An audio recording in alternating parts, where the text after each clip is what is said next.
ഒരു അറിവ് നമുക്കുണ്ടാകണം. നമുക്ക് ഭയങ്കര മാറ്റങ്ങളാണ് ലോകത്ത് ഉണ്ടായിക്കൊണ്ടിരിക്കുക. നിമിഷം തോറും മാറ്റങ്ങളുടെ ഒരു ലോകമാണ്. ഉദാഹരണം പറഞ്ഞാൽ നമ്മളിന്ന്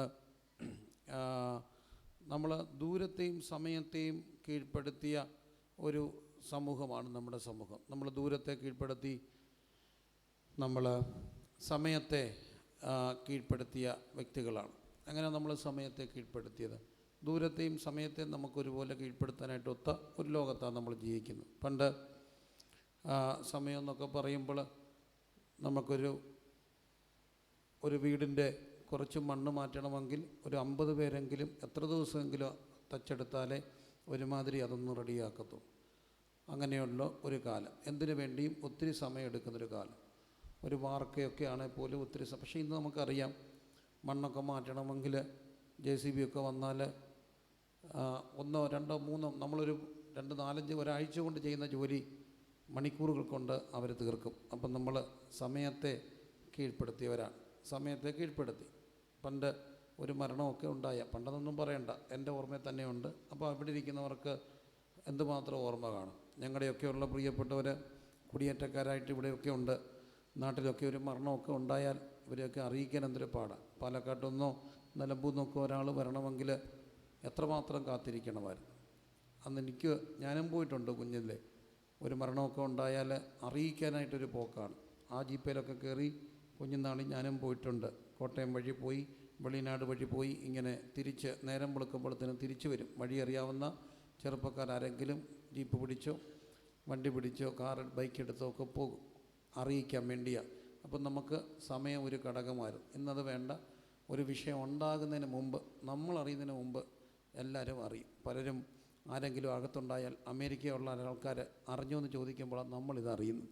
അവരെങ്ങനെ അറിഞ്ഞു? അവരവരുടെ ഫോണിലറിഞ്ഞു, നെറ്റിലറിഞ്ഞു. ഇവിടുന്ന് നമ്മൾ അറിയുന്നതിന് മുമ്പ് തന്നെ ഈ സംഭവം അവിടെ അറിഞ്ഞു. മൂക്കിൻ്റെ തുമ്പത്തൊരു ആക്സിഡൻ്റ് ഉണ്ടായോ എന്ന് വിളിച്ചു ചോദിക്കുന്ന അമേരിക്കയിൽ ഇരിക്കുന്ന അച്ഛന്. അപ്പോഴാണ് നമ്മളറിയുന്നത് ആക്സിഡൻ്റ് ഉണ്ടായോ, ഇന്നരും മരിച്ചോ. എന്താ കാര്യം? നമ്മൾ ദൂരം സമയം നമുക്ക് വിഷയമല്ല. കാരണം നമ്മുടെ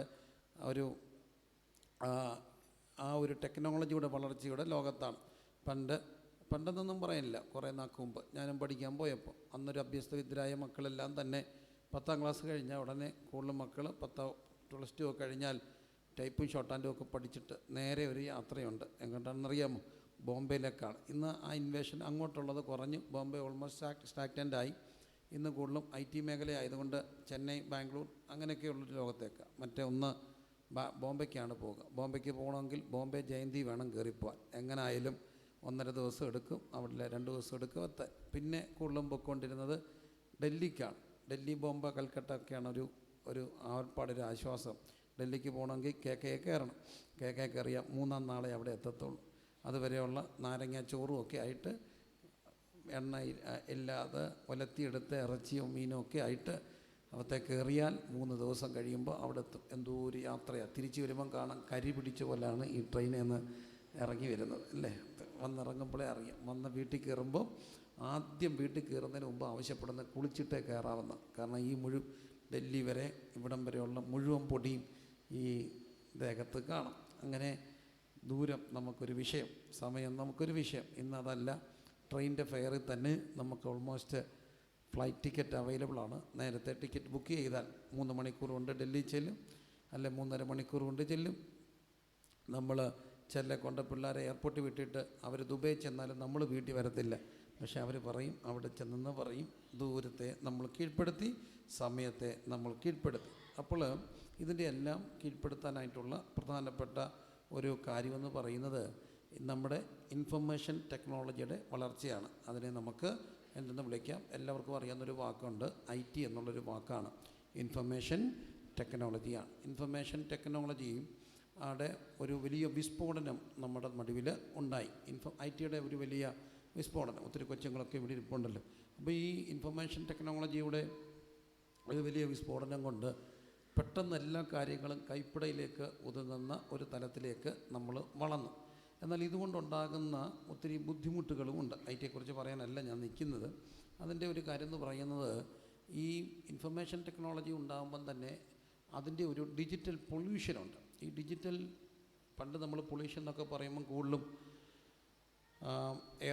വായു മലിനീകരണത്തെക്കുറിച്ചും പ്ലാസ്റ്റിക്കിനെക്കുറിച്ചും ഒക്കെയാണ് നമ്മൾ കൂടുതലും ചിന്തിച്ചുകൊണ്ടിരുന്നത്, പ്ലാസ്റ്റിക്കിൻ്റെ ദുരുപയോഗങ്ങളെക്കുറിച്ചൊക്കെ. പക്ഷേ എനിക്ക് തോന്നുന്നു പ്ലാസ്റ്റിക്കിൻ്റെ ദുരുപയോഗങ്ങളൊക്കെ ഇപ്പോൾ ഒത്തിരി കുറച്ച് മനുഷ്യർ കുറച്ചുകൂടെയൊക്കെ അവെയറായി കൂടുതലും അല്ലാത്തത് ഉപയോഗിക്കാം. നമുക്ക് തന്നെ പ്ലാസ്റ്റിക്കൊക്കെ ഗ്ലാസ്സൊക്കെ എടുക്കുമ്പോൾ പലരും പറഞ്ഞു കേട്ടുകൊണ്ട് നമുക്ക് പ്ലാസ്റ്റിക് വേണ്ട, കഴിവതും പേപ്പർ മതി, പേപ്പർ പ്ലേറ്റോ പേപ്പർ ഗ്ലാസ്സോ ഒക്കെ മതിയെന്ന് ഒരു പരിധി വരെ ഞങ്ങളുടെ ക്യാമ്പുകളിലൊക്കെ ഗ്ലാസ്സൊക്കെ മേടിക്കുമ്പോൾ അത് മതിയെന്ന് പറയുന്ന ഒരു തലത്തിലേക്ക് എത്തി. കാരണം കുറച്ചൊക്കെ അവെയറായി നമ്മൾ പ്ലാസ്റ്റിക്കിൻ്റെ ഒക്കെ ഒരു മലിനീകരണത്തെക്കുറിച്ച്.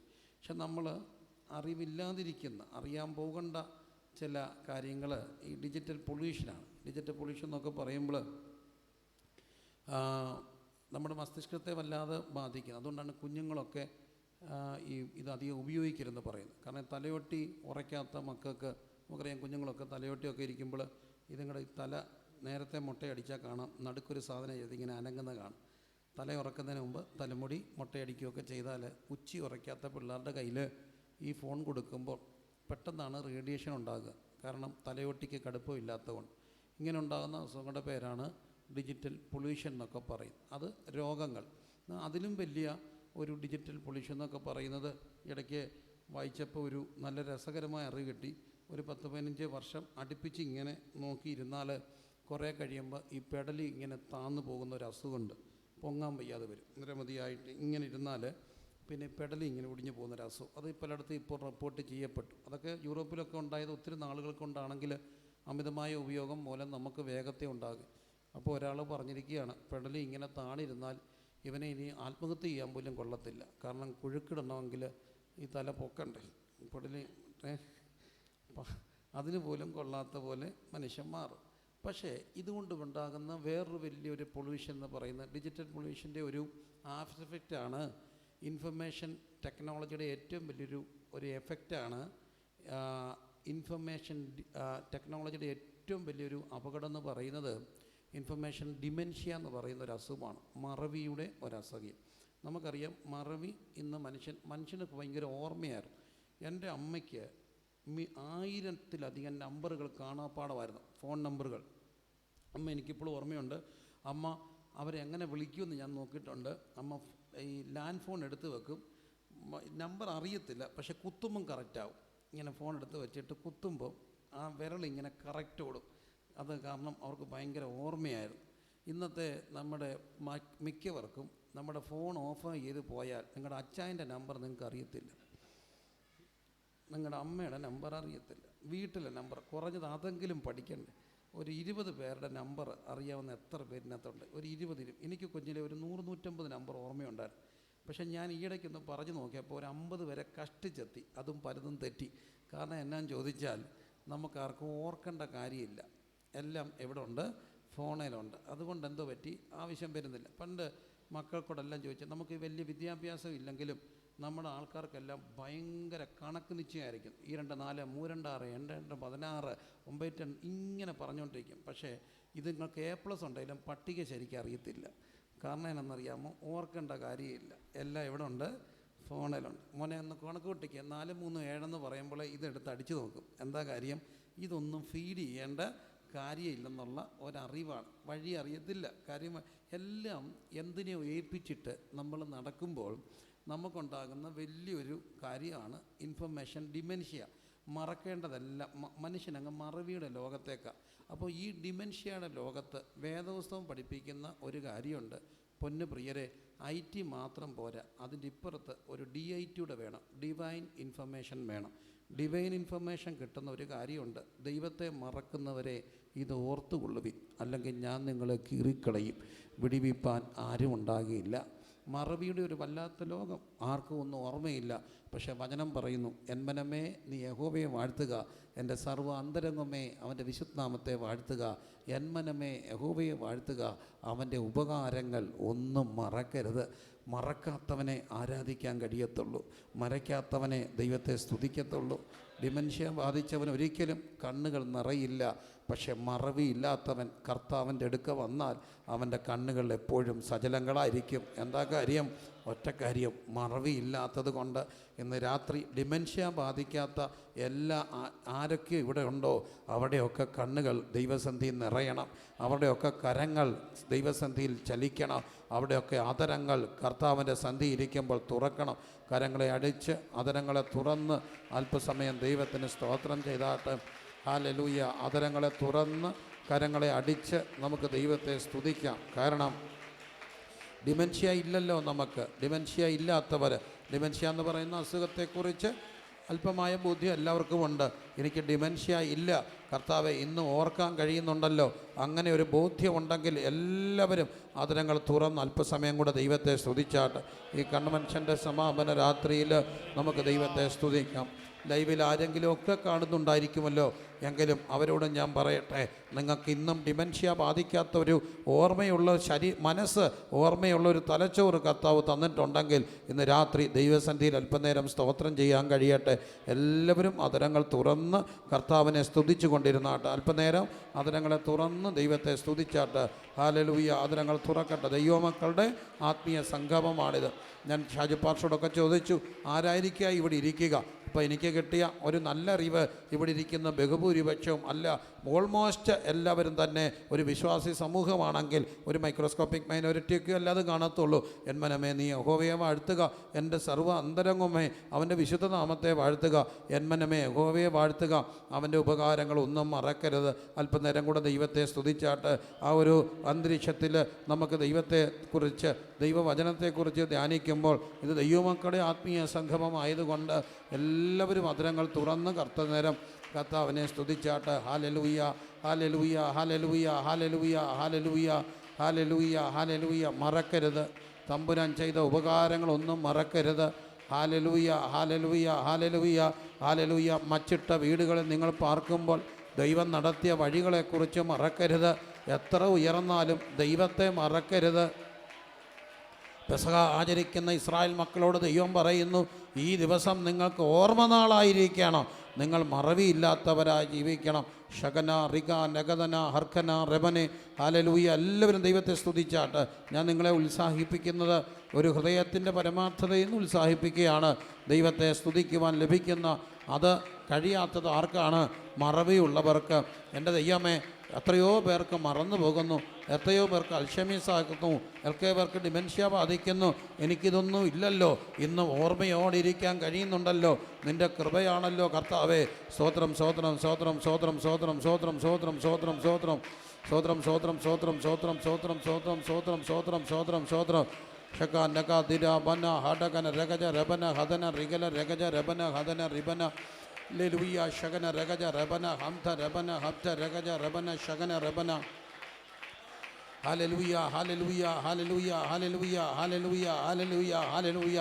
ഓരോ പ്രഭാതത്തിലും ദൈവസന്ധ്യ എഴുന്നേറ്റ് ദൈവത്തിന് നന്ദി പറഞ്ഞുകൊണ്ട് തുടങ്ങണം. കാരണം ഇന്നലെ ഭൂമിയിൽ പാർത്തിരുന്ന എത്ര പേർ ഇന്ന് ലോകം വിട്ടുപോയി. ഓരോ സന്ധ്യകളിലും ആ സന്ധ്യയുടെ കവാടത്തിൽ നിന്നുകൊണ്ട് ദൈവത്തിനൊരു വാക്ക് നന്ദി പറയാൻ കഴിയണം. ദൈവമേ, ഇന്ന് പകൽ മുഴുവൻ എന്നെ നടത്തിയ ദൈവം, ഹല്ലേലൂയ. ഓരോ യാമങ്ങളിലും എഴുന്നേൽക്കുമ്പോൾ ദൈവത്തിന് സ്തോത്രം ചെയ്യാൻ കഴിയണം. കാരണം എന്നെ ദൈവം കാത്തല്ലോ. ഹല്ലേലൂയ, ഹല്ലേലൂയ, ഹല്ലേലൂയ. അപ്പോൾ ഏറ്റവും വലിയ ആവശ്യമെന്ന് പറയുന്നത്, മനുഷ്യൻ്റെ ഏറ്റവും വലിയൊരു ആവശ്യമെന്ന് പറയുന്നത് ഇൻഫർമേഷൻ ടെക്നോളജി ആണോ എന്ന് ചോദിച്ചാൽ അതൊരു ഒഴിവാക്കാനാവാത്ത, നമുക്കെല്ലാവർക്കും തന്നെ ഒഴിവാക്കാനാവാത്ത ഏറ്റവും വലിയൊരു ആവശ്യമായിട്ട് മാറി. പക്ഷേ അതിലും വലിയൊരു ആവശ്യമാണ് ആ കൂട്ടത്തിൽ തന്നെ ഡിവൈൻ ഇൻഫർമേഷൻ കൂടെ ഉണ്ടാകുക. ഡിവൈൻ ഇൻഫർമേഷൻ ഇല്ലെങ്കിൽ നമ്മുടെ ഫ്യൂച്ചർ ഇവിടം കൊണ്ട് തീർന്നു പോകും. ഡിവൈൻ ഇൻഫർമേഷൻ എന്താണ്? അതാണ് നമ്മളിന്ന് രാത്രി ചിന്തിക്കേണ്ട. മനുഷ്യനറിയേണ്ട ഏറ്റവും വലിയൊരു ഡിവൈൻ ഇൻഫർമേഷൻ ഉണ്ട്. ആ ഡിവൈൻ ഇൻഫർമേഷൻ ഇനിയും തെറ്റാണെങ്കിലോ അതല്ല, ഇത് മാത്രമാണ് ശരിയെങ്കിൽ നമുക്ക് നഷ്ടപ്പെടുന്നത് നമ്മുടെ മുഴു ലോകമായിരിക്കാം, അല്ലെങ്കിൽ നമ്മുടെ ആ നിത്യതയായിരിക്കാം. എന്നോടൊരിക്കൽ ഒരു സഹോദരൻ ഇങ്ങനെ ചോദിച്ചു, ഇതെല്ലാം കള്ളമാണെങ്കിൽ, നിങ്ങൾ ഈ പറയുന്നതെല്ലാം കള്ളമാണെങ്കിൽ, അപ്പം ഞാൻ ദൈവത്തോട് പറഞ്ഞു, കുഞ്ഞെ, ഇത് കള്ളമാണെന്ന് നീ അങ്ങ് വെച്ചോ. കള്ളമാണെങ്കിൽ എൻ്റെ ഈ 80 വർഷത്തിനകത്ത്, ഒരു ആയുസിനകത്ത് ഒരു 10-70 വർഷം അങ്ങ് പോയെന്നല്ലേ ഉള്ളൂ. പോയെന്നും ഞാൻ പറയത്തില്ലട മക്കളെ, സന്തോഷമായിരുന്നു ഈ യാത്ര. അപ്പം പിന്നെ അത് അത്ര നഷ്ടമൊന്നും അല്ല. കള്ളമല്ലെങ്കിൽ എനിക്ക് നഷ്ടപ്പെടുന്നത് ഈ 70 അല്ല, എൻ്റെ നിത്യത മുഴുവനല്ലേ. അപ്പോൾ പ്രിയരെ, കള്ളമാണെങ്കിൽ ഇത്രയല്ലേ പോകത്തുള്ളൂ. ഇനി പോട്ടെ, കള്ളമല്ല, അതിനപ്പുറത്തൊരു ജീവിതമുണ്ടെന്നുള്ളൊരു സത്യമാണെങ്കിൽ, ആ ഇൻഫർമേഷൻ സത്യമാണെങ്കിൽ നഷ്ടപ്പെടുന്നത് ഈ 70 അല്ല, നിത്യത മുഴുവൻ നഷ്ടപ്പെടുകയാണ്. അപ്പോൾ അറിയേണ്ട ഏറ്റവും വലിയൊരു ഇൻഫർമേഷനുണ്ട്. ആ ഇൻഫർമേഷനെക്കുറിച്ച് നമുക്കൊന്ന് ധ്യാനിക്കാം. ഡിവൈൻ ഇൻഫർമേഷൻസ്, അടിസ്ഥാനപരമായ ദൈവമക്കൾ അറിയേണ്ട, എല്ലാവരും അറിയേണ്ട ഡിവൈൻ ഇൻഫർമേഷൻസ്. അതെന്താണ് നമുക്ക് നോക്കാം. യോഹന്നാന്റെ സുവിശേഷം 3-ാം അധ്യായത്തിലേക്ക് വരുമ്പോൾ 3-ാം അധ്യായത്തിൻ്റെ 16-ാമത്തെ വാക്യം, തൻ്റെ ഏകജാതനായ പുത്രനിൽ വിശ്വസിക്കുന്ന ഏവനും നശിച്ചു പോകാതെ നിത്യജീവൻ പ്രാപിക്കേണ്ടതിന് ദൈവം അവനെ നൽകുവാൻ തക്കവണ്ണം ലോകത്തെ സ്നേഹിച്ചു. ഏറ്റവും വലിയൊരു അറിവിതാണ്, ഈ ഇൻഫർമേഷനാണ് ഡിവൈൻ ഇൻഫർമേഷൻ. എൻ്റെ പൊന്നു മക്കളെല്ലാവരും തന്നെ, നിങ്ങളെല്ലാവരും ഈ ഡിജിറ്റൽ പൊല്യൂഷനിലൂടെ കടന്നു പോകുന്നവരാണ്. അത് നമുക്ക് മറ്റൊരു സാധ്യത തരുന്നത്. ഞാൻ ഈ എങ്ങനെയത് പറയുക, ഒരു വല്ലാത്ത അഡിക്ഷനിലേക്ക് ലോകം പൊയ്ക്കൊണ്ടിരിക്കുകയാണ്. വല്ലാത്ത അഡിക്ഷനിലേക്ക് പോവുകയാണ്. എനിക്കിതിനെ ഭയങ്കര സങ്കടം തോന്നുന്നൊരു കാര്യം, ചർച്ചിലിരുന്നാൽ പോലും ഫോണ് ഉപയോഗിക്കുന്നവരെ, അവർ അതിനകത്താണ്, എപ്പോഴും അതിനകത്ത് ഇങ്ങനെ അങ്ങ് മുഴുകുകയാണ്. അപ്പോഴത്തേനും നമ്മൾ കാണുന്ന, എൻ്റെ പ്രിയനെ, ഈ മുടിയുടെയൊക്കെ ഒരു കാലം, പിള്ളേരെല്ലാം ഞങ്ങളുടെ ചർച്ചയിൽ കഴിഞ്ഞ ദിവസം ഒരു പയ്യനുമായിട്ട് ആൾക്കാർ കയറി ഉടക്കി. അവൻ്റെ മുടിയും കൊണ്ട് ചർച്ചയിൽ കയറാനൊക്കത്തില്ല. പക്ഷേ അവൻ്റെ അപ്പനവനെ ഇട്ടേച്ച് പോയ കൊച്ചന. ഞാൻ പിന്നെ അവൻ്റെ പുറകെ പോയി കെട്ടിപ്പിടിക്കാൻ പോയി. കാരണം അവർക്ക് ബുദ്ധിമുട്ട്. ഇവൻ്റെ കുറ്റമല്ല, ഇവൻ ഈ ഉപ്പുമുളകിനകത്തെ മുടിയനെ കണ്ടിട്ടാണ് ഈ കൊച്ചൻ വരുന്നത്. അവൻ്റെ കുറ്റമല്ല. ഞാൻ അവനെ എങ്ങനെ കുറ്റം പറയും? അവർ പറഞ്ഞു, സൺഡേ സ്കൂളിൽ അവർ പറയുന്നു, ഇവനുണ്ടെങ്കിൽ ഞങ്ങൾ പഠിപ്പിക്കത്തില്ല, ഇവനെ ഇറക്കി വിടണം. അവൻ്റെ അകത്ത് മുഴുവൻ മുടിയും കയറിയിരിക്കുക. മുടിയെന്ന് പറഞ്ഞൊരുത്തനില്ലേ, അയ്യോ അറിയാൻ വയ്യാത്ത, ചിരിച്ചു, അമ്മച്ചി വരെ ചിരിച്ചു. അപ്പം പിന്നെ അതിൻ്റെ അർത്ഥം, അപ്പം നിങ്ങളെല്ലാം പറയും സകല പേർക്ക് ഇതെല്ലാം അറിയാം. അപ്പം അതിൻ്റെ അർത്ഥം എന്നാ? അതിൻ്റെ അർത്ഥം എന്നാ? ഇതെല്ലാം കാണാത്തവരാണ് നമ്മൾ, ഈ മുണ്ടാപ്പൂച്ച, ഈ അത്. അപ്പോൾ ഇവരുടെ അകത്ത് ഇത് കയറിയിരിക്കുകയാണ്. നമ്മൾ ഇവരെ എന്തോ ചെയ്യും? നിങ്ങൾ പറയാം, എന്തോ ചെയ്യുന്നേ ഈ പറയുന്നേ? ഈ കൊച്ചിനോട് അമ്മയ്ക്ക് അടിക്കണം. അമ്മ പറയാം, അവൻ്റെ ലോകം മുഴുവൻ ഇതിനകത്താണ്. അവനെ പറഞ്ഞിട്ട് കാര്യമുണ്ടോ? ഇല്ല. കാരണം തലച്ചോറിൻ്റെ അകത്തോട്ട് മറ്റൊന്നും കയറുന്നില്ല. അതാണ് അതിൻ്റെ സത്യം, പരമാർത്ഥം അതാണ്. അവനോട് വഴക്ക് പറഞ്ഞാൽ അവനുമായിട്ട് പിണങ്ങാവുന്നുള്ളൂ. ഒറ്റ കാര്യമുള്ളൂ ഇവരെ കീഴ്പ്പെടുത്താൻ. സ്നേഹം കൊണ്ടല്ലാതെ ആർക്കും ഇവരെ കീഴ്പ്പെടുത്താൻ കഴിയത്തില്ല. ദൈവത്തിനല്ലാതെ ആർക്കും ആരെയും വ്യത്യാസപ്പെടുത്താൻ കഴിയത്തില്ല. പ്രിയരെ, ഉപദേശം കൊണ്ട് മനുഷ്യർക്ക് എന്തുമാത്രം വ്യത്യാസം ഉണ്ടാകുന്നേ പറയുന്നേ? ഉപദേശം അക്ഷരം കൊല്ലുകയാണ്, എന്നാൽ ജീവിപ്പിക്കുന്ന ഒന്നേ ഉള്ളൂ. ദൈവത്തിൻ്റെ ആത്മാവ് ജീവിപ്പിക്കും. ഉപദേശങ്ങളല്ലേ നമ്മൾ മുഴുവൻ കേട്ടുകൊണ്ടിരിക്കുക. അപ്പം നോക്കുക പ്രിയരെ, ഡിജിറ്റൽ പൊല്യൂഷനാണ് ഈ മനസ്സിനകത്തേക്ക് വല്ലാതെ കയറിക്കൊണ്ടിരിക്കുക. ഡിജിറ്റൽ പൊല്യൂഷൻ്റെ ഒരു ലോകത്തേക്ക് മനുഷ്യന് മാറിക്കൊണ്ടിരിക്കുകയാണ്. രോഗസൗഖ്യങ്ങൾ അതുണ്ടാകണമെങ്കിൽ ഈ പൊല്യൂഷൻ മാറണം. വളരെ ഗൗരവമായിട്ട് രോഗസൗഖ്യങ്ങൾ. കാരണം അടിസ്ഥാനപരമായി മനുഷ്യന് അറിയാത്തൊരു കാര്യമാണിത്. ഞാനൊരു ഭാഗം ധ്യാനിച്ചു. ആ ഭാഗം ഇതാണ്. അബ്രഹാമിൻ്റെ ഭാര്യയായ സാറ ബർവോൻ്റെ വീട്ടിലേക്ക് പോകേണ്ടി വന്നു, കൊട്ടാരത്തിലേക്ക്. അവിടെ ഒരു വാക്യം എഴുതി വെച്ചിട്ടുണ്ട്. ബർവോൻ്റെ കൊട്ടാരത്തിൽ ചെന്ന് കഴിഞ്ഞപ്പോൾ സാറാ നിമിത്തം ബർവോൻ്റെ കുടുംബത്തെ ദൈവം അത്യന്തികം എന്ത് ചെയ്തു? ദണ്ണിപ്പിച്ചു എന്നൊരു വാക്യമുണ്ട്. വല്ലാത്ത ദണ്ഡനം ഉണ്ടായി. അപ്പോൾ ഇതെനിക്കൊരു അറിവായി. രോഗസൗഖ്യത്തിന് വേണ്ടി പ്രാർത്ഥിക്കാൻ വന്ന ചിലരോട് ഞാൻ ആവശ്യപ്പെട്ടൊരു കാര്യം, നിങ്ങളുടെ ഫോണിലെ വേണ്ടാത്ത ചില കാര്യങ്ങളെ അവർ പറഞ്ഞു, സാറാ മൂലം ഡണ്ണെണ്ണം ഉണ്ടെന്ന് പറഞ്ഞു എൻ്റെ വീട്ടിൽ വേറെ ഒരാരുമില്ലെന്ന് പറഞ്ഞു. ഞാൻ പറഞ്ഞു, നിൻ്റെ വീട്ടിലാരും വേണ്ട, നിൻ്റെ ഫോണിൽ വേറൊരു പെണ്ണിൻ്റെ ഫോട്ടോ ഉണ്ടെങ്കിൽ മതി, നിൻ്റെ വീട്ടിലേക്ക് രോഗം മാറത്തില്ല. അത് ഡിലീറ്റ് ചെയ്യാൻ തയ്യാറായപ്പോൾ രോഗസൗഖ്യം പെട്ടെന്നുണ്ടാകുന്നത് ഞാൻ എൻ്റെ ശുശ്രൂഷയെ കണ്ടിട്ടുണ്ട്. അപ്പം വചനം സത്യമാണ്. എന്താ കാര്യം? Digital pollution.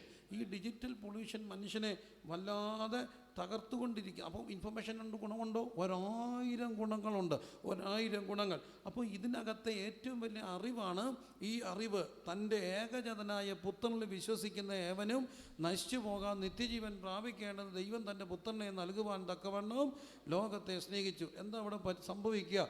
മനുഷ്യനെ ദൈവം സൃഷ്ടിക്കുന്നത് തൻ്റെ സ്വന്തം സ്വരൂപത്തിനും സാദൃശ്യത്തിനുമാണ്. ഈ സൃഷ്ടിക്കപ്പെട്ട മനുഷ്യൻ ദൈവനിഷേധം നടത്തി മനുഷ്യന് ദൈവം കൊടുത്തിരിക്കുന്ന സ്വാതന്ത്ര്യത്തെ ദുർവിനിയോഗം ചെയ്യുകയും അങ്ങനെ ദുർവിനിയോഗം ചെയ്ത മനുഷ്യനിലേക്ക് പാപവും പാപത്താൽ മരണവും കടന്നു വരികയും അവർ ദൈവത്തിൽ നിന്ന് അന്യപ്പെട്ടു പോവുകയും ചെയ്യുന്നു. അടിസ്ഥാനപരമായി മനുഷ്യൻ അറിയേണ്ട ഏറ്റവും വലിയൊരു ഇൻഫർമേഷൻ ഉണ്ട്. എല്ലാ മനുഷ്യരും പാപികളാണെന്നുള്ള അറിവാണ്. അതാണ് വചനം പറയുന്നു, നീതിമാൻ ആരുമില്ല, ഒരുത്തൻ പോലുമില്ല, എല്ലാവരും പാപം ചെയ്ത് ഒരുപോലെ ദൈവദേശം നഷ്ടപ്പെട്ടു. അടിസ്ഥാനപരമായ അറിവാണ് എല്ലാ മനുഷ്യരും ആരാണ്? പാപികളാണ് എന്നുള്ള അറിവാണ്. അപ്പോൾ ആ പാപത്തിൻ്റെ മലമായ മരണം മനുഷ്യനെ വേട്ടയാടിക്കൊണ്ടിരിക്കുകയാണ്. മരണം പല രീതിയിൽ നമുക്ക് ചിന്തിക്കാൻ കഴിയും. ഒന്ന് ശാരീരികമായ മരണമാണ്. ആ ശാരീരികമായ മരണത്തെക്കുറിച്ച് പറയുമ്പോൾ ഞാൻ ഈ ദിവസങ്ങളെല്ലാം പലയിടത്തും അത് പറയാറുണ്ട്. ചിലപ്പോഴൊക്കെ ദൈവം എന്നെ ഏൽപ്പിക്കുന്ന, എന്നെന്നല്ല സുവിശേഷകരായ നമ്മളെ എല്ലാവരെയും ഏൽപ്പിക്കുന്ന ഓരോ ദൂതുകൾ കാണും.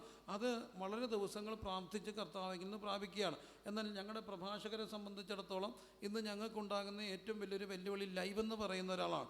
ലൈവിനെ വളരെ വിഷമിച്ചും അവരോട് വളരെ ബുദ്ധിമുട്ടിയുമാണ് പ്രഭാഷകർ കാണുന്നത്. അതിൻ്റെ ഒരു കാരണം എന്നാന്ന് ചോദിച്ചാൽ പ്രസംഗം ആവർത്തിക്കപ്പെടുമ്പോൾ ഉണ്ടാകുന്ന ബുദ്ധിമുട്ട്. പക്ഷെ ഞാൻ പ്രസംഗം ആവർത്തിക്കും. അത് എൻ്റെ ചർച്ചിലാണെങ്കിൽ എനിക്ക് എല്ലാ ദിവസവും പുതിയ പ്രസംഗം പറഞ്ഞേ ഒക്കത്തുള്ളൂ. ഇന്ന് രാവിലെ ഞാൻ ഇന്ന് വരെ അവരോട് പറയാത്തൊരു ദൂത് പറഞ്ഞിട്ടാണ് 10 മിനിറ്റ് കൊണ്ട് ഇറങ്ങിയത്. അത് ഇന്നലെ രാത്രി എനിക്ക് കർത്താവ് തന്നൊരു ദൂതാണ്. പക്ഷെ ഞാൻ പറയുന്നൊരു കാര്യം എന്താണെന്ന് ചോദിച്ചാൽ ആ ഒരു കാര്യം ദൈവം ഏൽപ്പിക്കുന്ന ചില ദൂതുകൾ ആവർത്തിക്കേണ്ടി വരും. അപ്പോൾ ആവർത്തിക്കേണ്ടത് ഒറ്റ അറിവ് കൊണ്ടാണ്. ലോകം മാറിയാലും ദൈവവചനത്തിന് ഒരിക്കലും മാറ്റമില്ലെന്നുള്ള സത്യമാണ്. അപ്പം ദൈവവചനം ഒരിക്കലും മാറ്റമില്ല, മാറ്റങ്ങൾ വന്നുകൊണ്ടേയിരിക്കും. പക്ഷെ തമ്പുരാൻ്റെ വചനത്തിന് ഒരിക്കലും മാറ്റമില്ല. അപ്പം നോക്കുക, മരണം ഇങ്ങനെ മനുഷ്യന് 3 മരണങ്ങളാണ്. ഒന്ന്, മരണത്തിന് 3 അവസ്ഥകളുണ്ട്. ഒന്ന് ശാരീരിക മരണമാണ്. ഈ ശാരീരിക മരണത്തെ നമ്മൾ ഗൗരവമായിട്ട് കാണണം.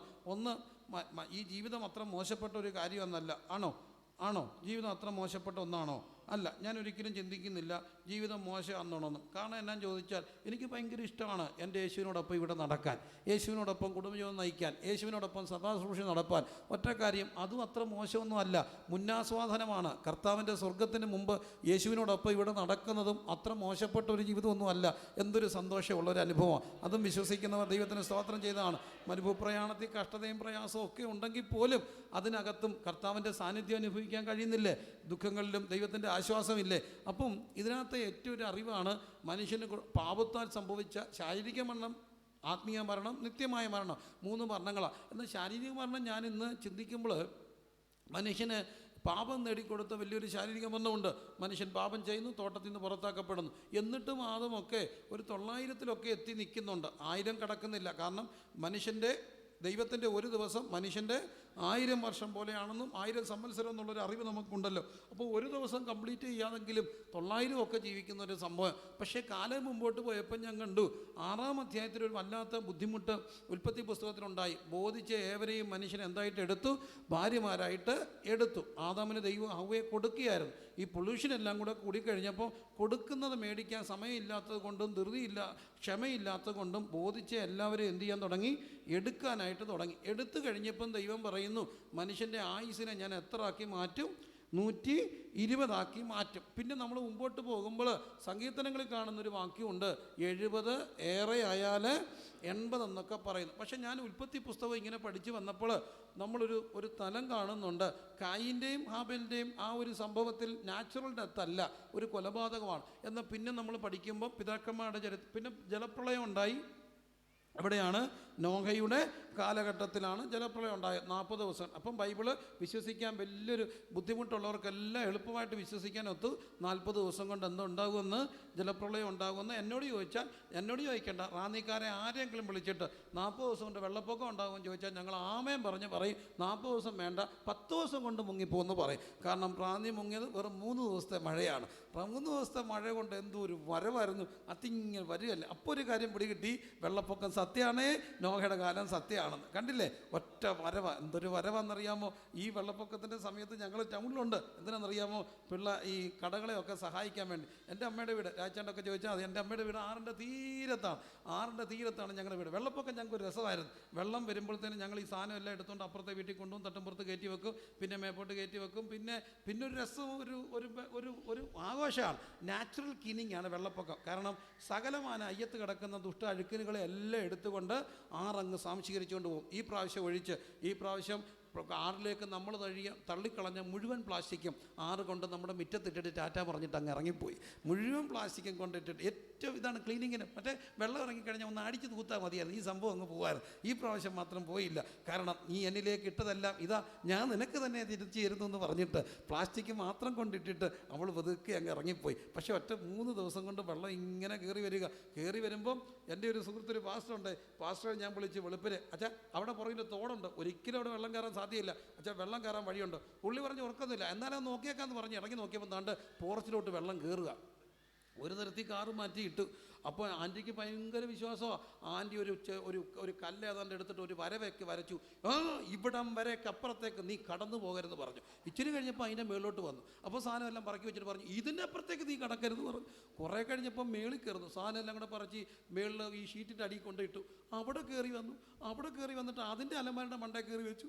അപ്പം പിന്നെയും കയറി വരും. അവിടെ ഒരു വരച്ചു. ഞാൻ നിന്നോട് പറയുകയാണ് ഇതിനപ്പുറത്തേക്ക് വന്നേക്കണം. കുറേ കഴിഞ്ഞപ്പോൾ ഇതും കഴിഞ്ഞ് പോയപ്പോൾ മനസ്സിലായി തന്നെ കൊണ്ട് പോകുന്നു. അപ്പം പറഞ്ഞു കുറേ വരച്ചു, ഇനി നടക്കുന്നില്ല, എന്നാൽ പിന്നെ തോന്നിയ പോലെ കാണിക്കുന്നു പറഞ്ഞിട്ട് എടുത്തൊരു ചാടവും നീന്തി കയറിപ്പോയി. അപ്പോൾ ഒരു ലഗാനും ഇല്ലാതെ ഈ സാധനം കയറി വരിക. മനസ്സിലായല്ലോ? എവിടാണ്? 6-ാമത് അധ്യായത്തിൽ വെള്ളപ്പൊക്കം വരും. എന്നാൽ പിന്നെ അത് നാച്ചുറൽ അല്ലാത്ത ഒരു ദൈവകോപമാണ്. എന്നാൽ 12-ാം അധ്യായം മുതൽ നമ്മൾ കാണുന്ന പിതാക്കന്മാരുടെ ഒരു ചരിത്രമാണ്. ഈ പിതാക്കന്മാരുടെ ചരിത്രത്തെല്ലാം ഞാൻ കണ്ടൊരു കാര്യമുണ്ട്. അബ്രഹാം മരിക്കുന്നു, പിള്ളേർ അടക്കുന്നു, ഇസാക്ക് മരിക്കുന്നു, അവർ അടക്കുന്നു. എനിക്ക് ഏറ്റവും ഇഷ്ടപ്പെട്ടൊരു മരണമാണ് യാക്കോബിൻ്റെ മരണം. യാക്കോബ് എല്ലാവരും കൂടെ അടുക്ക വിളിച്ചു. കുറേ ദൂതൊക്കെ പറഞ്ഞിട്ട് അതുകൊണ്ട് കയറി കിടന്ന് ചമഞ്ഞ് ഒരൊറ്റ പോക്ക്. എന്തൊരു പോക്കാ!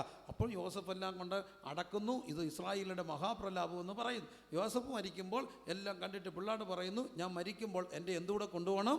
അസ്ഥി കൂടെ കൊണ്ടുപോകണമെന്ന് പറയുന്നു. പിന്നെ മോശയുടെ കാലത്ത് നമ്മൾ കാണുന്നുണ്ട്, ദൈവം അവനെ എന്ത് ചെയ്തു? അടക്കിയെന്ന് കാണുന്നു. അപ്പോൾ അതൊക്കെ ഒഴിച്ചാൽ അതിനകത്തൊക്കെ ഒരു ദൈവത്തിൻ്റെ നീതിയുണ്ട്. കാരണം മോശ എവിടം വിട്ട് പോകുന്നതാണ്? ഫറവോൻ്റെ കൊട്ടാരം വിട്ട് പോകുന്നതാണ് അല്ലേ? ഫറവോൻ്റെ കൊട്ടാരം വിട്ട് പോകുന്നതാണ്. മോശ അവിടെ നിന്നായിരുന്നെങ്കിൽ ചത്തിട്ട് മമ്മിയായിട്ട് അവിടെ സൂക്ഷിച്ചേനെ. അതുണ്ടാകാതിരിക്കാൻ വേണ്ടിയാണ് ദൈവം അവനെ തന്നെ ഇറങ്ങി വന്ന് എന്ത് ചെയ്തത്? അടയ്ക്കുന്നത്. അത്രയും ഓണർ ദൈവം കൊടുക്കണ്ടേ? അപ്പം അങ്ങനെ അപ്പം മരിക്കുന്നു, മക്കൾ അടയ്ക്കുന്നു. അങ്ങനെ ഒരു താളത്തിലായിരുന്നു കാര്യങ്ങൾ പൊയ്ക്കൊണ്ടിരുന്നത്. എന്നാൽ ഇന്ന് ഞാൻ കാണുന്ന ഏറ്റവും വലിയൊരു ദുരന്തമുണ്ട്. താളം തെറ്റിയ ഒരു മരണമാണ്. അപ്പം മരിക്കുന്നു, അമ്മ മരിക്കുന്നു, മക്കളടക്കുന്നു. ഒരു പരിധിവരെ അതിനെ നമുക്ക് ബെയർ ചെയ്യാം. കാരണം പ്രായമാകുമ്പോൾ അവർ പോയല്ലേ ഒക്കത്തുള്ളൂ. എന്നാലും താളം തെറ്റിയ ഒരു മരണം, അപ്പനും അമ്മയും ജീവിച്ചിരിക്കുമ്പോൾ മക്കൾ മരിക്കുന്ന ഒരു ലോകത്തേക്ക് കാലം മാറിക്കൊണ്ടിരിക്കുമ്പോൾ പ്രകൃതിയുടെ പോലും താളം തെറ്റാൻ കാരണമുണ്ട്. പാപമെന്ന ആ ഭയങ്കര വിഷം കൂടുമ്പോൾ അത് പ്രിയരെ കോപ്പറേറ്റീവ് സിന്നായിട്ട് മാറുകയാണ്. ദുരന്തങ്ങളിലേക്ക് മാറുമ്പോൾ താളം തെറ്റിയ മരണങ്ങൾ മനുഷ്യ കുടുംബങ്ങളെ താളം തെറ്റിക്കുമ്പോൾ ഒരു കാര്യം അറിയണമേ, താളം തെറ്റിയ മരണത്തിൻ്റെയും താളം തെറ്റിയ എല്ലാ ക്രമക്കേടുകളുടെയും താളം ശരിയാകാൻ ഒരു ഇൻഫർമേഷൻ വേണം. ആ ഇൻഫർമേഷൻ ഇതാണ്: മനുഷ്യൻ പാപിയാണ്, അവൻ ദൈവത്തോട് നിരന്നാലേ അവൻ്റെ ജീവിതത്തിൻ്റെ താളം ശരിയാകത്തുള്ളൂ. മനസ്സിലാകുന്നവരെല്ലാം ദൈവത്തോട് സ്തോത്രം ചെയ്ത് ഇന്ന് രാത്രി പ്രാർത്ഥിക്കണേ. ഞാനിത് എവിടെങ്കിലുമൊക്കെ അപവാദങ്ങളുണ്ടെങ്കിൽ എന്നോട് പൊറുക്കണം. പക്ഷേ എനിക്ക് കർത്താവ് തന്ന വലിയൊരു അറിവുണ്ട്. ഞാൻ എന്നും എൻ്റെ ചർച്ചിൽ പ്രാർത്ഥിക്കുന്ന ഒരു കാര്യമുണ്ട്. എല്ലാ ദിവസങ്ങളും പ്രാർത്ഥിക്കും, കർത്താവേ, അപ്പന്മാർ ജീവിച്ചിരിക്കുമ്പോൾ, അമ്മ ജീവിച്ചിരിക്കുമ്പോൾ ഞങ്ങളുടെ കുഞ്ഞുമക്കളെ കൊണ്ടുവന്ന് അടക്കേണ്ട ഒരു ഗതികേട് ഞങ്ങൾക്കുണ്ടാകല്ലേ എന്ന് പ്രാർത്ഥിക്കും. അത് ഞാൻ പ്രാർത്ഥിക്കുമ്പോൾ എനിക്ക് പ്രിയരെ അതിനോട് ഞാൻ വാദിക്കാൻ ആളില്ല. പക്ഷേ എന്നോട് കർത്താവ് അങ്ങനെ പ്രാർത്ഥിക്കാൻ ചില സമയത്തൊരു നിയോഗം തന്നതുകൊണ്ട് ഇന്നും ഞാൻ പ്രാർത്ഥിക്കാറുണ്ട്. അതിൻ്റെ പിന്നിൽ ഒത്തിരി സംഭവങ്ങൾ മാറിപ്പോകുന്നതും ഞാൻ എൻ്റെ കണ്ണുകൊണ്ട് കണ്ടിട്ടുണ്ട്. ഒറ്റക്കാര്യം ഞാൻ പറയുക, താളം തെറ്റിയ മരണങ്ങൾ, ശാരീരിക മരണത്തിന് പോലും എന്ത് സംഭവിച്ചും താളം തെറ്റി, യാഥാർത്ഥ്യമല്ലേ? താളം തെറ്റിയ മരണങ്ങൾ, അങ്ങനെ ശാരീരിക മരണം ഉണ്ടാകുന്നു. 2 ആത്മമരണം ഉണ്ടാകുന്നു, ആത്മാവിൽ മരിച്ചവരായി മാറുന്നു. 3-ാമത്തെ ഒരു പ്രധാനപ്പെട്ട മരണമാണ് നിത്യമായ മരണം. പാപം നേടിക്കൊടുത്ത മരണം, നിത്യമായ മരണം. എന്താണ്? അന്ത്യവിധിയുടെ മരണമാണ്. മറക്കപ്പെട്ടവർ, ക്ഷുദ്രക്കാർ, ബിംബാരാധികൾ, ഭോഷ്കിപ്പുകാർ പ്രിയപ്പെടുന്നവ ഇവർക്കുള്ള ഓഹരി തീയും ഗന്ധവും കത്തുന്ന പൊയ്കയുമാണ്. എന്നിട്ട് ഇവിടെ പറയുന്നു, ജീവൻ്റെ പുസ്തകത്തിൽ പേരെഴുതി കാണാത്ത ഏവരെയും തീപ്പൊയ്കയെ തള്ളിയിടും. ഇത് രണ്ടാമത്തെ മരണം. അതെന്ത് മരണമാണ്? ഇവിടെ നമ്മൾ മരിച്ചാലും നമുക്കൊരു ഉയർപ്പുണ്ട്. ഉയർക്കപ്പെട്ടിട്ട് കർത്താവിൻ്റെ വരവെങ്കിൽ വിടപ്പെട്ട സകലരെയും പൊക്കിയെടുത്ത് കൊണ്ടുവന്ന് ദൈവത്തിൻ്റെ ന്യായാസനത്തിൻ്റെ മുമ്പാകെ നിർത്തും. ഈ നിർത്തി കഴിഞ്ഞിട്ട് അവൻ്റെ മനുഷ്യൻ്റെ മുഴുവൻ രഹസ്യങ്ങളും എന്ത് ചെയ്ത് വരും? വെളിപ്പെട്ട് വരും. അന്നാണ് ലോകം കണ്ട ഏറ്റവും വലിയ ചമ്മലുണ്ടാകും. എന്താണെന്ന് ചോദിച്ചാൽ, ഭാര്യയുടെ മുമ്പിൽ വെച്ച് ഭർത്താവിൻ്റെ രഹസ്യം വെളിപ്പെട്ട് വരും. പിള്ളേരെ നിപ്പുണ്ട്, ഭാര്യ നിപ്പുണ്ട്. ഭർത്താവിൻ്റെ മുമ്പിൽ വെച്ച് ഭാര്യയുടെ രഹസ്യം വെളിപ്പെട്ട് വരും. മക്കളുടെ മുമ്പിൽ വെച്ച് അപ്പൻ്റെ അമ്മയുടെ രഹസ്യങ്ങൾ വെളിപ്പെട്ട് വരും. അത് ചമ്മുന്ന ഒരു ദിവസം, ലോകം കണ്ട ഏറ്റവും വലിയ കൂട്ടച്ചമ്മലുണ്ടാകുന്ന ഒരു ദിവസമുണ്ട്. കർത്താവിൻ്റെ അന്ത്യവിധി എല്ലാം വെളിപ്പെട്ട് വരും. ആരെ സാക്ഷ്യം പറയുന്നത്? ആകാശവും ഭൂമിയും തൂണും ഉത്തരവും എല്ലാം നിലവിളിക്കും, എല്ലാം സാക്ഷ്യം പറയും. ഒരു സ്ക്രീൻ എന്ന പോലെ അവിടെ വാദമില്ല, കാണാനേ ഒക്കത്തുള്ളൂ. വാദവും ഇല്ല, ഒറ്റ വിധിയേ ഉള്ളൂ. കണ്ടു നിഷേധിക്കാനൊക്കെ ഒക്കത്തില്ല. തെളിവ് യാഥാർത്ഥ്യമായിട്ട് വരുന്നു. അപ്പോൾ ഒരു വലിയ കരച്ചിലുണ്ടാവും. എന്താണെന്നറിയാമോ? അവിടെ ദൈവത്തിൻ്റെ സഭ അവിടെ കാണും. ഈ ദൈവത്തിൻ്റെ സഭയോടൊപ്പം രക്ഷിക്കപ്പെട്ടവരവിടെ കാണും. അവിടെ ഞാൻ ചിന്തിക്കുമ്പോൾ എനിക്ക് സങ്കടം തോന്നാറുണ്ട്. ഇന്ന് ഭർത്താവിന് വേണ്ടി ഭാര്യ ഒത്തിരി പുറകെ നടക്കുന്നു. അപ്പം ഭർത്താവ് പറയുന്നു, നീ പൊക്കോ, നീ പോയിരുന്ന് പ്രാർത്ഥിക്കുക, എനിക്ക് വേണ്ടി കൂടെ നീ അങ്ങ് പ്രാർത്ഥിച്ചാൽ മതി. ഒത്തിരി ഭർത്താക്കന്മാരുണ്ടോ പറഞ്ഞിട്ടുണ്ട്, എൻ്റെ പാസ്റ്ററെ ഞാനിങ്ങനൊന്നും വന്നില്ലായിരുന്നു, ഞാൻ ജാഗാതെ നടക്കുന്നത് അവിടെ പ്രാർത്ഥന കൊണ്ട് മാത്രമാണ്. പക്ഷെ രക്ഷ വ്യക്തിപരമല്ലേ, ഇവിടെ വലിയ കുഴപ്പമൊന്നും ഉണ്ടായില്ലെങ്കിലും അവിടെ ചെല്ലണ്ടേ? അവിടെ ചെല്ലണമെങ്കിൽ അവൻ അറിയണ്ടേ? അപ്പം നോക്കുക, രക്ഷിക്കപ്പെട്ട ഭാര്യ കർത്താവിൻ്റെ കൂടെ കാണും. അവൻ്റെ ഉയർപ്പിൽ കർത്താവിൻ്റെ വരവെങ്കിൽ എടുക്കപ്പെട്ട ഭാര്യ അവിടെ കാണും. രക്ഷിക്കപ്പെട്ട ഭർത്താവ് ഇവിടെ കാണും. ചിലപ്പോൾ രക്ഷിക്കപ്പെടാത്ത ഭാര്യ ഇവിടെ കാണും. അപ്പനും അമ്മയും മക്കളുടെ പുറകെ നടക്കുകയാണ്. രക്ഷിക്കപ്പെടാത്ത മക്കൾ അവിടെ നിൽക്കും. എവിടെ? ക്രിസ്തുവിൻ്റെ സിംഹാസനത്തിൻ്റെ മുമ്പ് നിൽക്കുമ്പോൾ ക്രിസ്തുവിനോടൊപ്പം നിൽക്കുന്ന ആരായിരിക്കും? തൻ്റെ വരവെങ്കിൽ എടുക്കപ്പെട്ട തൻ്റെ മണവാട്ടിയായ സഭ. അവരവിടെ കാണും. രക്ഷിക്കപ്പെട്ട പെങ്ങൾ ഇവിടെ കാണും. രക്ഷിക്കപ്പെടാത്ത ആങ്ങളെ അവിടെ കാണും. രക്ഷിക്കപ്പെട്ട ആങ്ങളെ ഇവിടെ കാണും. രക്ഷിക്കപ്പെടാത്ത പെങ്ങൾ ഇവിടെ കാണും. നമ്മുടെ 1ാം ക്ലാസ് മുതൽ കൂടെ പഠിച്ചവർ അവിടെ കാണും. എന്താണ് കാര്യം? ഈ രക്ഷ ഇൻഫർമേഷൻ ലഭിക്കാതെയും ആ ഇൻഫർമേഷനെ അംഗീകരിക്കാതെയും പോയവർ അവിടെ നിൽക്കും. അവിടെ നിൽക്കുമ്പോൾ ഒരു വിധി പറയും. എന്താണ്? അറയ്ക്കപ്പെട്ടവർ, ക്ഷുദ്രക്കാർ, ബിംബാരാധികൾ, ഫോഷ്ക്ക് പ്രിയപ്പെടുന്ന ഇവർക്കുള്ള ഓഹരി തീയും ഗന്ധവും കത്തുന്ന പൊയ്കയുമെന്ന് പറഞ്ഞുകൊണ്ട് ജീവപുസ്തകത്തിൽ പേരെഴുതി കാണാത്ത ഏവരെയും തീപ്പൊയ്കയിലേക്ക് തള്ളിക്കളയും. അപ്പോൾ എന്ത് സംഭവിക്കുമെന്നറിയാമോ? അപ്പോഴാണ് ലോകം കണ്ട ഏറ്റവും വലിയൊരു കരച്ചിലുണ്ടാകാൻ പോകുന്നത്. Meeting and parting both are painful എന്ന് പറയും. കൂടിക്കാഴ്ചയിലും പിരിച്ചിലും എപ്പോഴും സങ്കടമാണ്. എന്നാലും നമുക്ക് നമ്മുടെ പ്രിയപ്പെട്ടവരെ ട്രെയിൻ കയറ്റി വിട്ടാൽ നമുക്കൊരു സന്തോഷമുണ്ട്, ഒരു കരച്ചിലുണ്ട്. എന്നാലും ഒരു സന്തോഷം 1 വർഷം കഴിയുമ്പം കാണാം. ഫ്ലൈറ്റ് കയറി പോകുമ്പോൾ എയർപോർട്ടിൽ വെച്ചൊന്ന് ചുമ്മനം കൊടുക്കുമ്പോൾ ഒന്ന് കരഞ്ഞാലും നമുക്കൊരു സന്തോഷം. വീണ്ടും കാണാം, 1 വർഷം അല്ലെ 6 മാസം, എന്നാൽ വീണ്ടും കാണാമെന്നുള്ളൊരു പ്രതീക്ഷയുണ്ട്. പക്ഷേ ഒരിക്കലും കാണാൻ പോകാത്ത ഒരു പിരിച്ചിലുണ്ടാകും. അതാണ് അന്ത്യവിധിയുടെ മുമ്പിലുണ്ടാകാൻ പോകുന്ന പിരിച്ചിൽ. ആ സമയത്താണ് ലോകം കണ്ട ഏറ്റവും വലിയ കൂട്ടക്കരച്ചിൽ ഉയരുന്നത്. ആ കൂട്ടക്കരച്ചിൽ ഉയരുമ്പോൾ കർത്താവ് ഒരു കാര്യം ചെയ്യും. ദൈവം അവരുടെ കണ്ണിൽ നിന്ന് കണ്ണീരെല്ലാം തുടച്ചു കളയും. ദുഃഖവും മുറവിളിയും ഉണ്ടാകുകയില്ല. എന്നാൽ അവിടെ എന്തുണ്ടാകും? കരച്ചിലും പല്ലുകടിയും ഉണ്ടാകും. അവിടുത്തെ പല്ലുകടിയും കരച്ചിലും ഒരിക്കലും മാറത്തില്ല.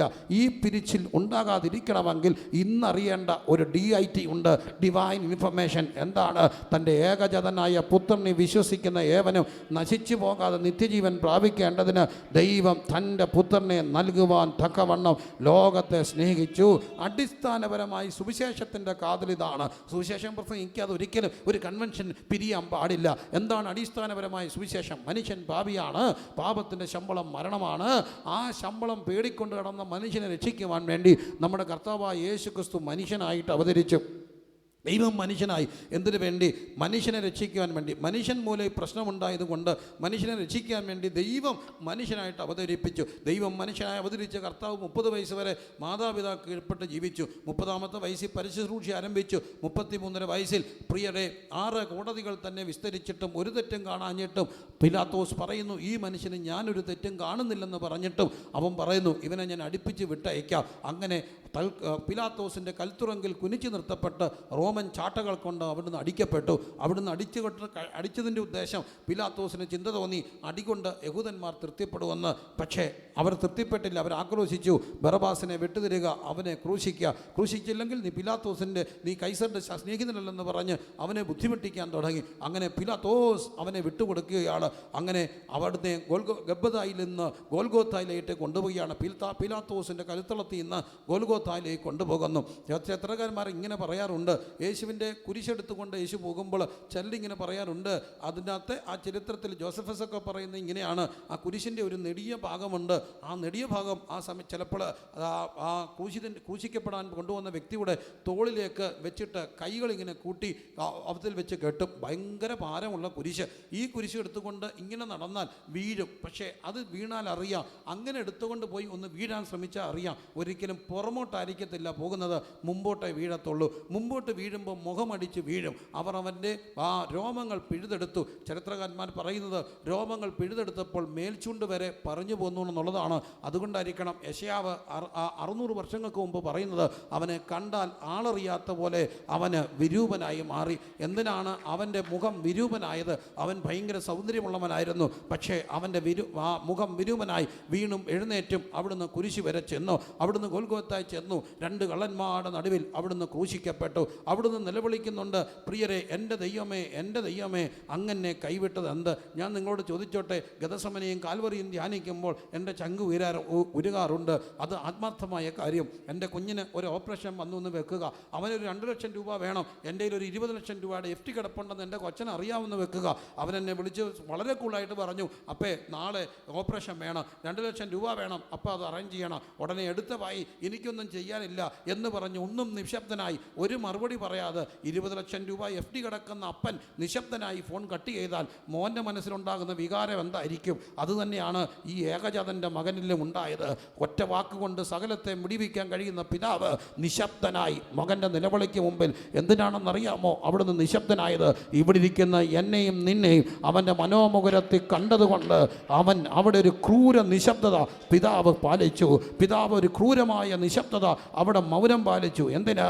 തൻ്റെ ഏകജാതനായ പുത്രനെ വിശ്വസിക്കുന്ന 2019 ഇവിടെ ഇരിക്കുന്ന മക്കൾ ഉൾപ്പെടെ, ഇവിടെ പ്രസംഗിക്കുന്ന ഞാൻ ഉൾപ്പെടെ അവൻ്റെ മനോമുകുരത്തിൽ കണ്ടതുകൊണ്ട് അവൻ എനിക്ക് വേണ്ടി തൻ്റെ പുത്രനെ ആ നിശബ്ദനായി മിണ്ടാതിരുന്നു. ഒരു മരുത്തനുണ്ടാകുന്ന ഏറ്റവും വലിയ ദുഃഖം എന്താണ്?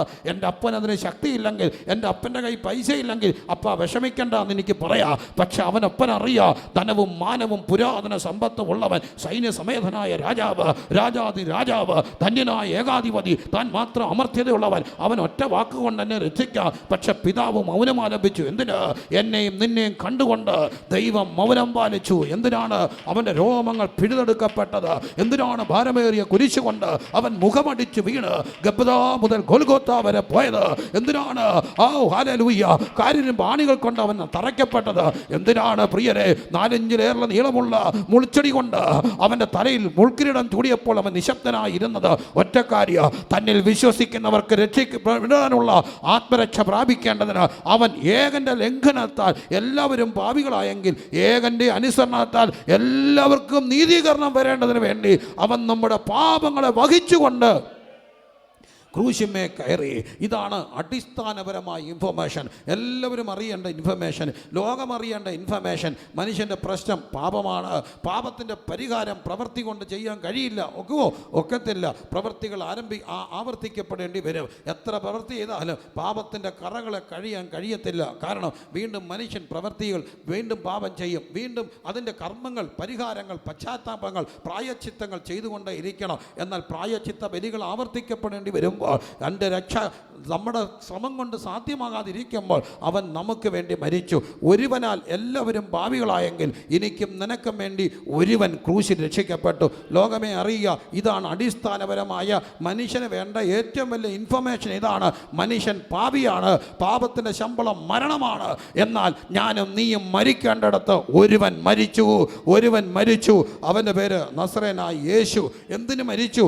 തന്നിൽ വിശ്വസിക്കുന്നവർക്ക് ആ നിത്യജീവൻ ഉണ്ടാകേണ്ടതിന് വേണ്ടി അവിടുന്ന് നമുക്ക് വേണ്ടി മരിച്ചു. വിശ്വസിച്ചാൽ രക്ഷ കിട്ടുമോ? എന്താ കാര്യം പ്രിയരെ? ഞാൻ നിങ്ങളോട് ചോദിച്ചു കൊള്ളട്ടെ, വിശ്വസിച്ചാലേ രക്ഷ കിട്ടത്തുള്ളൂ പറയുമ്പോൾ അതിന് വേറെന്തെങ്കിലും മാർഗമുണ്ടോ? ഞാൻ നിങ്ങളോട് ചോദിച്ചു കൊള്ളട്ടെ. ഞാൻ അങ്ങോട്ട് പോകുന്ന വഴിക്ക് കാല് വഴുതി കിടത്തി വീണെന്ന് വെക്കുക, എനിക്ക് കയറാനൊരു നിർവാഹവും ഇല്ല. പെട്ടെന്ന് ഓടി വന്ന ഒരാൾ, അല്ലെങ്കിൽ എൻ്റെ അപ്പൻ തന്നെ എനിക്ക് വേണ്ടി ഒരു കയറിട്ട് വെന്നു വെക്കുക, കിണറ്റോട്ട്. എന്നോട് അപ്പൻ ആവശ്യപ്പെടുന്ന ഒറ്റ കാര്യമേ ഉള്ളൂ, കുഞ്ഞെ നീ എങ്ങനെയെങ്കിലും ഈ കയറിലൊന്ന് പിടിച്ച് പിടിച്ചാൽ ഞാൻ നിന്നെ പൊക്കിയെടുക്കുക. എൻ്റെ ഏക ജോലി പിടിക്കുകയാണ്. ഇതുപോലെ മനുഷ്യൻ പാപത്തിൻ്റെ കയത്തിൽ കിടക്കുകയാണ്. അവൻ ശ്രമിക്കാൻ തുടങ്ങി സ്വയം രക്ഷപ്പെടാൻ, അറിവുകളിലൂടെ രക്ഷപ്പെടാൻ, കർമ്മങ്ങളിലൂടെ രക്ഷപ്പെടാൻ. പക്ഷെ ശ്രമിക്കും തോറും ആഴത്തിലേക്ക് താണുകൊണ്ടിരിക്കുന്നു, ഒക്കുന്നില്ല. അതാണ് വചനം പറയുന്നത്, നാശകരമായ കുഴിയിലും കുഴഞ്ഞ ചേറ്റിലും ഞാൻ കിടന്നു. ഓരോ ശ്രമങ്ങളും എന്നെ ആഴത്തിലേക്ക് താഴ്ത്തി. അവിടെ കിടന്നുകൊണ്ട് ഞാൻ നിലവിളിച്ചു. അപ്പോൾ കർത്താവ് എന്ത് ചെയ്തു? പിതാവാൻ ദൈവം ഒരു കയറ് ഈ കിണറ്റിലേക്ക് ഇറക്കി, ഈ ഭൂമിയിലേക്ക് ഇറക്കി. ആ കയർ എന്താണ്? തൻ്റെ ഏകജനായ പുത്രൻ എന്ന കയറ്. കിണറ്റിൽ കിടക്കുന്ന കുഞ്ഞിന് ഒറ്റ ജോലിയേ ഉള്ളൂ, ആ കയറിലൊന്ന് പിടിച്ചാൽ അപ്പം പൊക്കിയെടുക്കും. ഇതുപോലെ മനുഷ്യകുലത്തിന് വേണ്ടി സ്വർഗമിറക്കിയ ഒരു രക്ഷയുടെ കയറുണ്ട്. ആ കയറാണ് നസ്രയനായ യേശു. ആകാശത്തിൻ്റെ കീഴിൽ ഭൂമിക്ക് മുകളിൽ മാനവരക്ഷയ്ക്ക് വേണ്ടി തമ്പുരാൻ ഒരുക്കിയ ആ നാമം അടിച്ച് തകർക്കപ്പെട്ടവനായി, മുഖം പ്രിയരെ രോമങ്ങൾ പിഴുതെടുത്തപ്പെട്ടവനായി, മേച്ചണ്ടുകൾ പറിച്ചപ്പെട്ടവനായി, മുഖം അടിച്ച് വീഴപ്പെട്ടവനായി, തലയിൽ മുൾക്കിരീടം ചൂടിയവനായി, രണ്ട് കള്ളന്മാരുടെ നടുവിൽ കാരിനും ബാണികളാൽ ക്രൂശിക്കപ്പെട്ടവനായി നസ്രയനൻ കിടക്കുന്നു. എന്തിന് വേണ്ടി? എന്നെയും നിന്നെയും രക്ഷിക്കാൻ വേണ്ടി, എന്നെയും നിന്നെയും രക്ഷിക്കാൻ വേണ്ടി. ഇന്ന് രാത്രി ഞാൻ ചോദിച്ചോട്ടെ, അവിടെ കിടക്കുന്ന ഒരു കിണറ്റിൽ കിടക്കുന്ന ഒരു കുഞ്ഞിന് കയറെ പിടിച്ചാൽ മതിയെങ്കിൽ ഇതുപോലെ ലോകത്തിനെ രക്ഷിക്കാൻ വേണ്ടി തമ്പുരാൻ ഇറക്കിയ ഒരു രക്ഷാമാർഗമാണ്, ഒരു കയറാണ്. ഏറ്റവും സിമ്പിളായിട്ട് പറയട്ടെ, നസ്രയനായ യേശു. ആ രക്ഷയെ ഒന്ന് തൊട്ടാൽ, അതാണ് വചനം പറയുന്നു, യേശുവിൽ വിശ്വസിക്കുക. എല്ലാവർക്കും പറയാനുള്ളത് ഒറ്റ കാര്യമേ ഉള്ളൂ, സർവർക്കും പറയാനുള്ളത് ഇതാണ്: നീ പാപിയാണ്. അത് എല്ലാ മതങ്ങളും പറയുന്നു. പക്ഷെ നീ ചെയ്തതിന് നീ പരിഹാരം ചെയ്യണം, നീ ഇന്നത് ചെയ്യണം. ഇന്നതെന്ന് മാത്രമേ ഇവിടുത്തെ വിധികൾക്കുള്ളൂ. നീ ഇന്നതിന് ഇന്നത് ചെയ്യണം, നീ ഇന്നതിന് ഇന്നത് ചെയ്യണം. പക്ഷെ എൻ്റെ യേശു പറഞ്ഞു, നീ ഒന്നും ചെയ്യണ്ട, നീ ചെയ്തതിന് വേണ്ടി ഞാൻ ചെയ്തു തീർത്തിട്ടുണ്ട്. ഞാൻ ചെയ്തു തീർത്ത രക്ഷണയെ നീ വിശ്വസിച്ചൊന്ന് തൊട്ടാൽ, അങ്ങനെ പറയുന്ന ഒരേ ഒരു വ്യക്തി, അതാണ് നസ്രയനായ യേശു. അതാണ് പ്രിയരെ യേശുവിൻ്റെ മാർഗത്തിൻ്റെ ഏറ്റവും വലിയ പ്രത്യേകത. നീ ഒന്നും ചെയ്യണ്ട, ഞാൻ നിനക്ക് വേണ്ടി ചെയ്തു തീർത്തു. I have done everything for you on the cross. Why don't you believe it? നീ ഒന്ന് വിശ്വസിച്ചാൽ ഈ രക്ഷയെ കാണോ. ഇന്ന് രാത്രി എന്നെ കേൾക്കുന്നവരെ, നിങ്ങൾ വിശ്വസിച്ച് ആത്മരക്ഷ പ്രാപിച്ചിട്ടുണ്ടോ? അതിന് ഒരേ ഒരു വഴി, നമ്മുടെ ഹൃദയത്തിലാണ് കർത്താവ് വസിക്കുന്നത്. ദൈവം വസിക്കുന്നത് കൈപ്പണിയായ മന്ദിരങ്ങളിലല്ല. ദൈവം വസിക്കുന്ന എവിടാണ്? മനുഷ്യനെ തൻ്റെ കൈകൊണ്ട് ദൈവം സൃഷ്ടിച്ചു എന്ന് പറയുമ്പോൾ അവൻ്റെ കൈപ്പണിയായ മനുഷ്യൻ്റെ ഹൃദയത്തിൽ വസിക്കാനാണ് ദൈവം ഇഷ്ടപ്പെടുന്നത്. ഇന്ന് വ്യക്തിപരമായി കർത്താവേ, ഞാനൊരു പാപിയാണെന്ന് പറഞ്ഞുകൊണ്ട് എൻ്റെ ഹൃദയത്തെ കർത്താവിന് വേണ്ടി തുറന്നു കൊടുത്താൽ, വചനം പറയുന്നു, കർത്താവായ യേശുവിൽ വിശ്വസിക്കുക, എന്നാൽ നീയും നിൻ്റെ കുടുംബവും രക്ഷ പ്രാപിക്കും. യേശുവിൽ വിശ്വസിക്കുക എന്നാൽ നീയും നിൻ്റെ കുടുംബവും രക്ഷ വ്യക്തിപരമാണ്. 100% രക്ഷ വ്യക്തിപരമാണ്. പക്ഷേ ഞാൻ ആ രക്ഷ വ്യക്തിപരമായിരിക്കുമ്പോൾ തന്നെ അതൊരു കോപ്പറേറ്റീവ് കൂടെ ആണെന്ന് ഞാൻ എൻ്റെ ശുശ്രൂഷയിൽ, എൻ്റെ വിശ്വാസ അനുഭവങ്ങളിൽ കണ്ടിട്ടുണ്ട്. ഒരു തകർന്ന വീട്, ആകപ്പാടെ വലഞ്ഞ വീട്, ആകപ്പാടെ ഭൂതം പിടിച്ച വീട്, ആകപ്പാടെ ശാപം കയറിയ വീട്. പക്ഷെ ഞാൻ കണ്ടു, ഒരു കൊച്ചു കുഞ്ഞെങ്കിലും ഈ പുസ്തകവുമായി, ഈ യേശുവുമായി ആ വീട്ടിൽ നിൽക്കാൻ തയ്യാറായ, അവനെ മാത്രമല്ല ആ വീടിനെ കൂടെ വിടുവിക്കുന്ന ഒരു കർത്താവിൻ്റെ ഒരു വിശ്വസ്തതയുണ്ട്. രക്ഷ കോപ്പറേറ്റീവ് വ്യക്തിപരമാണ്. I do agree with that. പക്ഷെ ഒരു വ്യക്തി, ഒരു കൊച്ചു കുഞ്ഞ്, വചനം പറയുന്നു, വിശ്വസിച്ചുകൊണ്ട് ഈ യേശുവുമായി നിന്റെ വീട്ടിലേക്ക് പോകാൻ തയ്യാറായ നീ മാത്രമല്ല, കർത്താവ് അവനും അവൻ്റെ കുടുംബവും രക്ഷ പ്രാപിച്ചു. ആ കുടുംബം ഒക്കെ സന്തോഷിച്ചെങ്കിൽ ഇന്ന് രാത്രി കുടുംബങ്ങൾക്ക് വേണ്ടി മരിച്ച ഒരുവനുണ്ട്, അവൻ്റെ പേര് യേശു. ഒറ്റ വ്യക്തി ഒരു വീട്ടിൽ നിൽക്കാൻ തയ്യാറായാൽ മതി. നോക്കൂ, വചനം പറയുന്നു, ഇതാണ് ആത്മരക്ഷ. തൻ്റെ ഏകജനായ പുത്രനെ വിശ്വസിക്കുന്ന ഏവനും നശിച്ചു പോകാതെ നിത്യജീവൻ പ്രാപിക്കേണ്ട ദൈവം തൻ്റെ പുത്രനെ നൽകുവാൻ തക്കവണ്ണം ലോകത്തെ സ്നേഹിച്ചു. അങ്ങനെ നമ്മൾ കർത്താവിനെ സ്വീകരിക്കുമ്പോൾ എന്താണ് സംഭവിക്കുക? യോഹന്നാൻ ലേഖനത്തിൽ പറയുന്നു, കാൺമീൻ നാം ദൈവമക്കളെന്ന് വിളിക്കപ്പെടുവാൻ അവിടെ നമുക്ക് എത്ര വലിയൊരു സന്തോഷം. അവൻ നമ്മുടെ പിതാവായി മാറുകയാണ്, അവിടുത്തെ മക്കളായിട്ട് നാം മാറുകയാണ്. ഈ ഒരു അനുഭവത്തെയാണ് നമ്മൾ ആത്മജനനം എന്ന് പറയുന്നത്. അതാണ് 3-ാം അധ്യായത്തിൽ, യോഹന്നാൻ്റെ സുവിശേഷം 3-ാം അധ്യായത്തിൽ പറയുന്നു, യേശു അവനോട് 3:3, ആമേൻ ആമേൻ ഞാൻ നിന്നോട് പറയുന്നു, പുതുതായി ജനിച്ചില്ല എങ്കിൽ ദൈവരാജ്യം കാണുവാൻ ആർക്കും കഴിയുകയില്ല എന്ന് ഉത്തരം പറഞ്ഞു. വീണ്ടും നമ്മൾ കാണുന്നുണ്ട്, ആത്മാവിനാൽ ജനിച്ചവനല്ല ഇതുപോലെ ആകുന്നു. അപ്പോൾ എല്ലാവരും ആവശ്യം അറിയേണ്ട ഒരു കാര്യം, നാം ആത്മാവിനാൽ ജനിക്കണം. കാരണം നമ്മളെല്ലാവരും ജനിച്ചത് 3 കാര്യങ്ങളാണ്: പുരുഷൻ, ജഡം, രക്തം. അതാണ് യോഹന്നാൻ 1 പറയുന്നത്. ജനിക്കുന്നവരെല്ലാം തന്നെ പുരുഷനാലും ജഡത്താലും രക്തത്താലുമാണ് ജനിക്കുന്നത്. അങ്ങനെ അല്ലാതെ ആരും ഇവിടെ ജനിക്കുന്നില്ല. എന്നാൽ അവനെ കൈക്കൊണ്ട് അവൻ്റെ നാമത്തിൽ വിശ്വസിക്കുന്ന ഏവർക്കും ദൈവമക്കളായി തീരുവാൻ അവന് അടിസ്ഥാനപരമായ സുവിശേഷം ഇതാണ്. അവനെ കൈക്കൊള്ളണം. ഉറക്കെ പറഞ്ഞേ, അവൻ്റെ നാമത്തിൽ വിശ്വസിക്കണം. പക്ഷെ 2 വാക്കുകൾ യോഹന്നാൻ തുടക്കത്തിൽ പറഞ്ഞു, കൈക്കൊള്ളുകയും വിശ്വസിക്കുകയും വേണം. ഇച്ചിരൂടെ വിശ്വസിക്കാന്ന് പറയുമ്പോൾ ഇച്ചിരൂടെ എളുപ്പമാണ്, പക്ഷേ ഇച്ചിരൂടെ അപ്പുറമാണ് രക്ഷ. വിശ്വസിച്ചാൽ മാത്രം പോരാ, ആ വിശ്വാസം കൈക്കൊള്ളലായിട്ട് മാറണം. എന്താണ് വിശ്വാസവും കൈക്കൊള്ളുന്നതും തമ്മിലുള്ള വ്യത്യാസം? വിശ്വാസം കേവലം ഒരു അറിവാണ്, ഭൗതികമായൊരു അറിവ്, ഭൗതികമായ ഒരു അറിവാണ്. ഇന്ന് ലോകത്തുള്ള 1000 പേർക്ക് കർത്താവിനെ അറിയാം. എൻ്റെ ഒരു പ്രിയപ്പെട്ട സുഹൃത്ത് കഴിഞ്ഞ കുറച്ച് നാളുകൾക്ക് മുമ്പ് അടുത്തിടയ്ക്ക് ട്രെയിനിൽ ഈ കേരളത്തിൻ്റെ വടക്കുന്ന ഒരു സ്റ്റേഷനിൽ നിന്ന് കയറുകയാണ്. ഇതൊക്കെയുള്ള എൻ്റെ പ്രിയപ്പെട്ട സഹോദരൻ, സുവിശേഷകനായ സഹോദരൻ, ഒരു കോട്ടൺ ഷർട്ടും മുണ്ടും ഒക്കെ എടുത്ത് കയറിക്കൊണ്ട് ഇന്നത്തെ കേരള രാഷ്ട്രീയത്തിലെ ഏറ്റവും പ്രബുദ്ധനായ അഴിമതിയുടെ കഥ പറളാത്തെന്ന് വിശേഷിക്കപ്പെടുന്ന ബഹുമാനായ ചെറുപ്പക്കാരൻ, ആവേശമായ ഒരു മനുഷ്യൻ ആ ട്രെയിനിൽ ഇരിപ്പുണ്ട്. അദ്ദേഹം കയറി ചെന്നപ്പോൾ ഇദ്ദേഹത്തിനെ കണ്ടു, ചിരിച്ചു, കൈ കൊടുത്തു, വർത്താനം പറഞ്ഞു. താങ്കൾ ആരാണെന്ന് ചോദിച്ചപ്പോൾ അദ്ദേഹം ധൈര്യപൂർവ്വം തൻ്റെ ഐഡൻറ്റിറ്റി വെളിപ്പെടുത്തി. ഞാനൊരു സുവിശേഷകനാണെന്ന് പറഞ്ഞു. അദ്ദേഹം ഇന്നാരാണെന്ന് പറഞ്ഞതുകൊണ്ട് പെട്ടെന്ന് കൈ കൊടുത്തിട്ട് അദ്ദേഹം പറഞ്ഞു, ബാക്കി ഞാനിപ്പോൾ ഓർക്കുന്നില്ല, എനിക്ക് തെറ്റ് പറ്റിയെങ്കിൽ ക്ഷമിക്കണം സഹോദര. മത്തായി സുവിശേഷം 5, 6, 7 അധ്യായത്തിലെ വാക്യം തെറ്റുവാണെങ്കിൽ എന്നോട് ക്ഷമിക്കണം. 111 വാക്യങ്ങൾ എൻ്റെ ഓർമ്മയാണ്, എൻ്റെ ജീവിതത്തെ കരിപ്പിടിപ്പിച്ചെന്ന് പറഞ്ഞു. അപ്പോഴാണ് ഈ സുവിശേഷകൻ അറിഞ്ഞത് മത്തായി 5, 6, 7 111 വാക്യങ്ങളുണ്ട്. നിങ്ങൾക്കറിയാവോ? കള്ളം പറയല്ലേ? അറിയാവോ? എനിക്കറിയത്തില്ല, നിങ്ങൾക്കറിയാം? പക്ഷേ ഇദ്ദേഹത്തിന് അറിയാം. ഇവർക്കെല്ലാം അറിവുണ്ട്. ഈ അടുത്തിടയ്ക്ക് തെക്കരി യോഗം നടക്കുകയാണ്. തെക്കരി യോഗം നടക്കുമ്പോൾ ഞങ്ങളുടെ ചർച്ചയിൽ ഒരു ഉദ്ഘാടനം. ബഹുമാനായ ഒരു മനുഷ്യൻ, വളരെ ആദരവോടെ ഞാൻ പറയട്ടെ, എല്ലാ ആദരവോടാണ് പറയുന്നത്. അദ്ദേഹം വന്നിട്ട് ഞാനാണ് യോഗം പ്രിസൈഡ് ചെയ്യുമ്പോൾ അദ്ദേഹത്തിന് ആശംസയ്ക്ക് സമയം കൊടുത്തു. കാരണം ആ ഒരു കാര്യത്തിൽ, ആ ഒരു ഹോളിഡേ ആ കാര്യത്തിലൊക്കെ അദ്ദേഹം വളരെയധികം സഹായിച്ച ഏറ്റവും സ്നേഹനിധിയായൊരു മനുഷ്യൻ. അദ്ദേഹം വന്നിട്ട് പ്രസംഗിക്കാൻ തുടങ്ങി. അദ്ദേഹം പ്രസംഗിച്ചിട്ട് ഞാനങ്ങ് ആവേശഭരിതനായി. ഞാൻ അദ്ദേഹത്തിൻ്റെ വാക്കുകളെ വളരെ ശ്രദ്ധയോടെ കേട്ടു. അത്ര ഇങ്ങനെ ഒഴുകുകയാണ്, ആ വാഗ്ധോരണി ഇങ്ങനെ ഒഴുകുകയാണ്. അദ്ദേഹം ഇങ്ങനെ വന്നിട്ട് പറഞ്ഞു, കർത്താവായ യേശുവാണ് ലോകം കണ്ട ഏറ്റവും വലിയ വിപ്ലവകാരി, അധ്വാനിക്കുന്നവരും ഭാരം ചുമക്കുന്നവരെ എൻ്റെ അടുക്കൽ വരുമെന്ന് പറഞ്ഞു. എന്നിട്ട് ലാറ്റിൻ അമേരിക്കൻ ചരിത്രങ്ങൾ, കുറേ ചരിത്രങ്ങളെല്ലാം എടുത്തിട്ട് ബൈബിളും വിപ്ലവ പ്രസ്ഥാനങ്ങളുമായിട്ട് എങ്ങനെ യോജിക്കാമെന്നെല്ലാം പറഞ്ഞിട്ട് പുള്ളി അവസാനം പറഞ്ഞ് അതെല്ലാവരും ഇങ്ങനെ ആ വാഗ്ദൂറിന് മുമ്പിൽ ഇങ്ങനെ കേട്ടിരിക്കുമ്പോൾ അവസാനം പുള്ളി വെച്ചു. അങ്ങനെ ഒരു കയ്യിൽ ചെങ്കടിയും മറുകൈയിൽ ബൈബിളും എന്തിക്കൊണ്ട് നമുക്ക് ഒരുമിച്ച് പോരാടാൻ തയ്യാറെന്ന് പറയുമ്പോൾ ഞാൻ നോക്കിയപ്പോൾ സമർപ്പിക്കാൻ എഴുതേക്കുന്ന പോലെ എഴുതേക്കുക. മനസ്സിലായി? കാരണം പറഞ്ഞിട്ട് കാര്യമില്ല. ഇവർക്കെല്ലാം ഞാൻ അവരെ ബഹുമാനത്തോടെ കാണുകയാണ്. എന്തൊരു അറിവ്! അദ്ദേഹം പറഞ്ഞ അറിവുകൾ അദ്ദേഹം ഗ്രീക്ക് വരെ എടുത്താണ് പറയുക. കാരണം നമുക്കറിയാത്ത ഹീബ്രു അറിയാം, നമുക്കറിയാത്ത റൂട്ട് അറിയാം, ചരിത്രം അറിയാം, പശ്ചാത്തലങ്ങൾ അറിയാം. പക്ഷേ അറിവ് തലകൊണ്ടാ, കൈക്കൊള്ളുന്നത് ഹൃദയം കൊണ്ടാ. ഇന്ന് രാത്രി യേശുവിനെ നിനക്ക് അറിയാമെന്ന് പറഞ്ഞിട്ട് കാര്യമില്ല. അറിവ് ഭൗതികമാണെങ്കിൽ ഉള്ളുകൊണ്ട് തൊട്ടാൽ ഈ യേശു നിന്റെ ഹൃദയത്തിൽ വരും.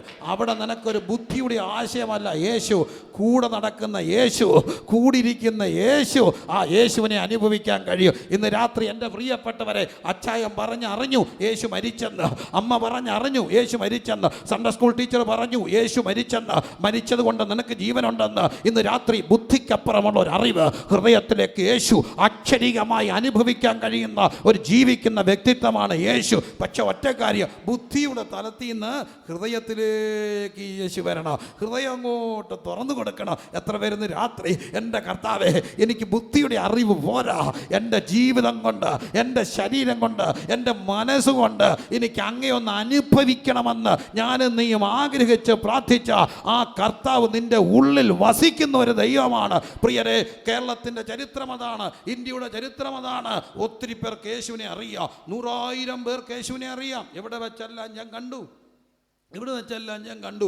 വചനം മണിമണി പോലെ അറിയാവുന്നവർ, ബൈബിൾ വായിക്കുന്ന സാഹിത്യകാരന്മാർ, ബഹുമാനമുണ്ട്, ഇല്ലെന്നല്ല ഞാൻ പറയുന്നത്. പക്ഷേ ഒരു കാര്യം വിശ്വാസികളായ ഭൂരിപക്ഷം പേരോടും പറയട്ടെ, അറിവ് ബുദ്ധിയുടേതായി പോകരുത്.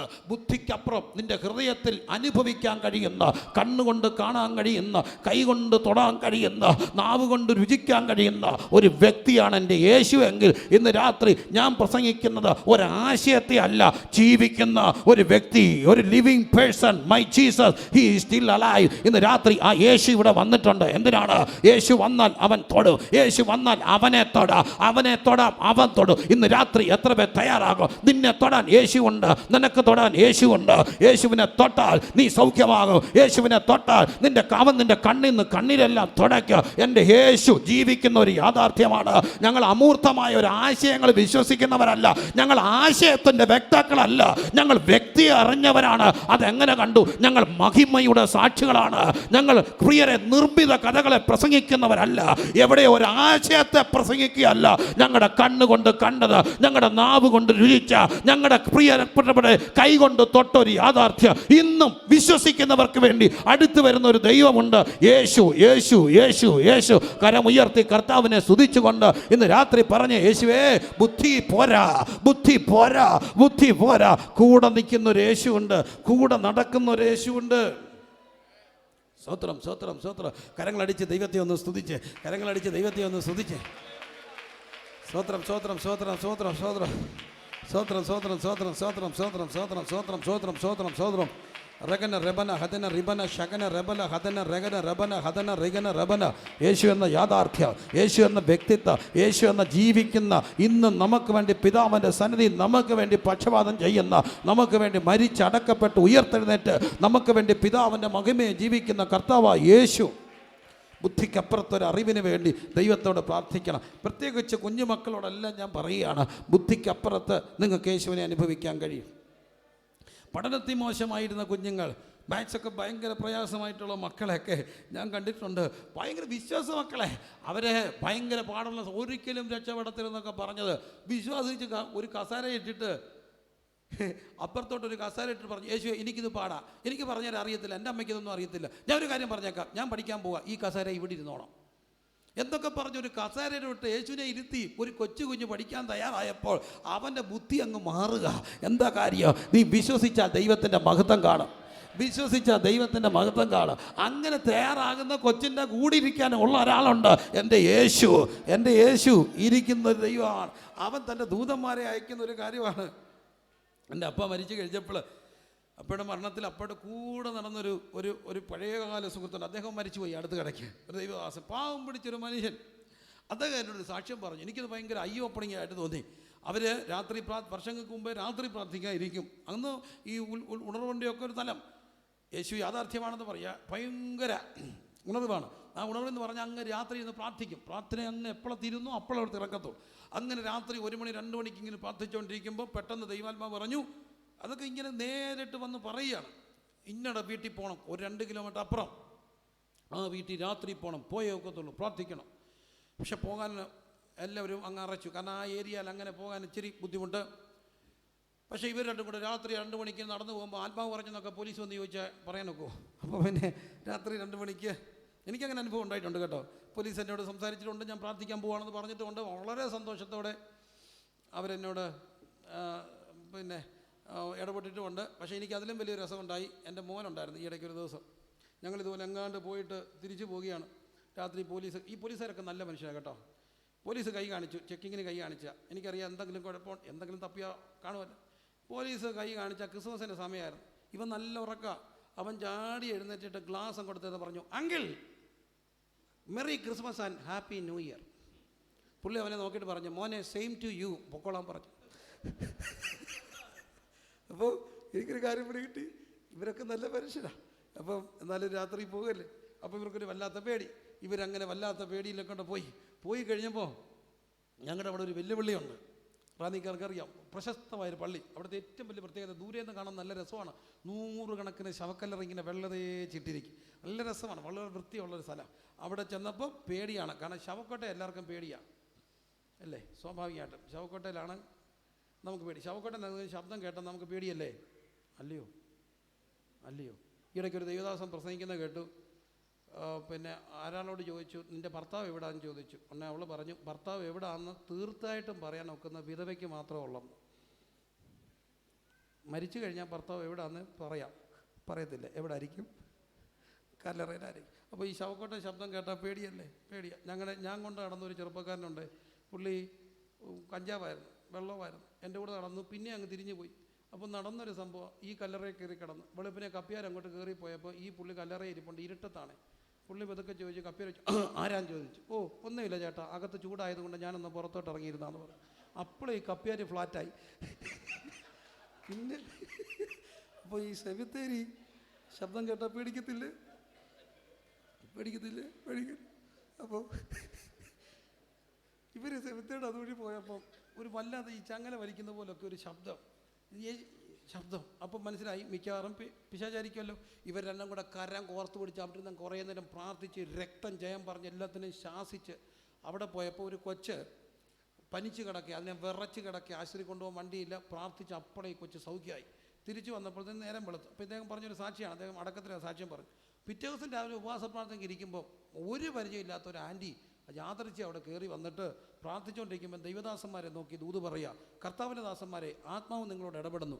ഇന്നലെ രാത്രി ദൈവാത്മാവ് പറഞ്ഞു ഇന്ന വീട്ടിൽ പോയി പ്രാർത്ഥിക്കാൻ. എൻ്റെ ശബ്ദം അനുസരിച്ച് രാത്രി 2 മണിക്ക് പോയപ്പോൾ പള്ളിയുടെ അവിടെ വെച്ച് നിങ്ങളൊരു ശബ്ദം കേട്ടത് നിങ്ങളെ കാക്കാൻ വേണ്ടി ഞാൻ അയച്ച ദൂതന്മാരുടെ കാൽച്ചിലമ്പൊച്ചകളാണെന്ന്.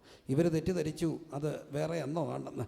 ഒരു കാര്യം ഞാൻ പറയട്ടെ, എൻ്റെ യേശു ഇന്നും ദൂതന്മാരെ അയക്കുന്നവനാണ്. ഈ യേശുവിനോടൊപ്പം നടക്കാൻ തുടങ്ങിയാൽ ജീവിതം ഭയങ്കര രസമാണ്. കരമടിച്ച് ദൈവത്തെ ഒന്ന് സ്തുതിച്ച്. യേശു ഒരു യാഥാർത്ഥ്യമാണ്. നമ്മൾ ആശയങ്ങളുടെ വ്യക്താക്കളല്ല. ഹോ റഖ നമന ഹന്തന റിഗന ശകന റഗന അർത്ഥന റിഗന ശകനെ റിഗനെ. കരമടിച്ച് ദൈവത്തെ ശുശ്രൂഷകന്മാരെ, നമ്മളൊരു ആശയം പ്രസംഗിക്കുകയല്ല, നമ്മളൊരു ഫിലോസഫിയുടെ വ്യക്താക്കളല്ല, ഞങ്ങൾ തത്വചിന്തയുടെ ആൾക്കാരല്ല. പക്ഷേ ഞങ്ങൾ പ്രസംഗിക്കുന്ന യേശു ജീവിക്കുന്ന യേശുവാണ്.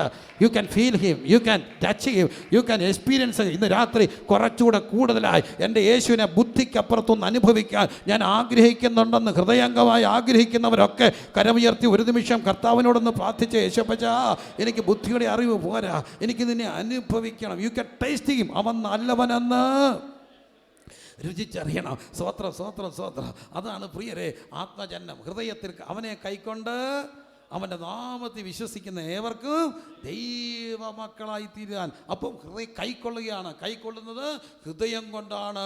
ഹൃദയത്തിലേക്ക് സ്വീകരിക്കണം. അവൻ നിൻ്റെ ഹൃദയത്തിൻ്റെ വാതിൽക്കൽ നിന്ന് മുട്ടുകയാണ്. ഇന്ന് രാത്രി അറിയുക, ബുദ്ധിക്കപ്പുറത്തൊരു അറിവിന് വേണ്ടി ദൈവസഭയെ ദൈവം ക്ഷണിക്കുകയാണ്. ബുദ്ധിക്കപ്പുറത്ത് യേശുവിനെ അറിയണം. ബുദ്ധിക്കപ്പുറത്ത് യേശുവിനെ അറിയണം. എഴുതപ്പെട്ട വചനത്തെ നിൻ്റെ ജീവിതത്തിൽ അനുഭവിക്കാൻ കഴിയുന്ന ഒരു യാഥാർത്ഥ്യമായി അത് നമ്മുടെ പിതാക്കന്മാർ അനുഭവിച്ചിട്ടുണ്ട്. ഈ തലമുറയിൽ യേശുവിനെ ബുദ്ധിക്കപ്പുറം അനുഭവിക്കുന്ന ഒരു പറ്റം സമൂഹം എഴുന്നേൽക്കാൻ ഞാൻ ഹൃദയത്തിൽ നിന്ന് പ്രാർത്ഥിക്കുമ്പോൾ പ്രിയരെ, അതും എനിക്കും വേണമെന്ന് ഒരിക്കലൂടെ നമുക്ക് ഈ കൺവെൻഷൻ്റെ, നമ്മുടെ സൺഡേ കൺവെൻഷനല്ലേ, അതിൻ്റെ സമാപന രാത്രി നമ്മുടെ വിശ്വാസം വർദ്ധിക്കട്ടെ, നമ്മുടെ അനുഭവങ്ങൾ വർദ്ധിക്കട്ടെ, അവനെ രുചിച്ചറിയുന്നത് വർദ്ധിക്കട്ടെ, അവനോടൊപ്പം നടക്കട്ടെ, അവനോടൊപ്പം ചരിക്കട്ടെ, അവനോടൊപ്പം ചിന്തിക്കട്ടെ, അവനുമായിട്ട് സഞ്ചരിക്കട്ടെ, അവിടുത്തോടൊപ്പം ജീവിക്കട്ടെ. ഇതാണ് ആത്മജനനം. അവനെ കൈക്കൊണ്ട് അവൻ്റെ നാമത്തിൽ വിശ്വസിക്കുന്ന ഏവർക്കും ദൈവ ആത്മജന്യം പ്രാപിക്കണം. ആത്മജന്യം പ്രാപിക്കുന്ന എല്ലാ പ്രിയപ്പെട്ടവരും അറിയേണ്ട, സഭ അറിയേണ്ട അടിസ്ഥാനപരമായൊരു കാര്യമുണ്ട്. ആത്മജന്യം പ്രാപിച്ച എല്ലാവരും തന്നെ ആത്മസ്നാനം പ്രാപിക്കണം. ആത്മജന്യം പ്രാപിച്ചവരെല്ലാം തന്നെ എന്ത് പ്രാപിക്കണം? ആത്മസ്നാനം പ്രാപിക്കണം. വായിക്കാം യോഹന്നാൻ്റെ സുവിശേഷം 1-ാമത് അധ്യായത്തിൻ്റെ 31-ാമത്തെ വാക്യം. ഞാനും അവനെ അറിഞ്ഞില്ല. ആ ആ ആ ആ ആ ആ ആമേൻ. എങ്കിലും വെള്ളത്തിൽ സ്നാനം കഴിപ്പിപ്പാൻ എന്നെ അയച്ചവൻ എന്നോട് ആ ആ ആമേൻ, സ്തോത്രം. ആത്മജന്യം പ്രാപിച്ച എല്ലാവരും അറിയേണ്ട ഒരു കാര്യമുണ്ട്, ആത്മസ്നാനം പ്രാപിക്കണം. അതാണ് യോഹന്നാൻ പറയുകയാണ്, എന്നെ അയച്ചവൻ എങ്കിലും വെള്ളത്തിൽ സ്നാനം കഴിപ്പിപ്പാൻ എന്നെ അയച്ചവൻ എന്നോട് ആരുടെ മേൽ ആത്മാവ് ഇറങ്ങുന്നതും വസിക്കുന്നതും നീ കാണുമോ? അവൻ എന്ത് ചെയ്യും? പരിശുദ്ധാത്മാവിൽ നിങ്ങളെ സ്നാനം കഴിപ്പിക്കും. അപ്പോൾ സഭ അറിയേണ്ട അടിസ്ഥാനപരമായൊരു കാര്യം ആത്മജന്യം പ്രാപിച്ചവർ ആത്മസ്നാനം പ്രാപിക്കണം. ആത്മസ്നാനം ആര് തരും? ആരുടെ മേൽ ആത്മാവ് വന്നിറങ്ങുന്നത് നീ കാണുമോ? ആരുടെ മേലാണ് ആത്മാവ് വന്നത്?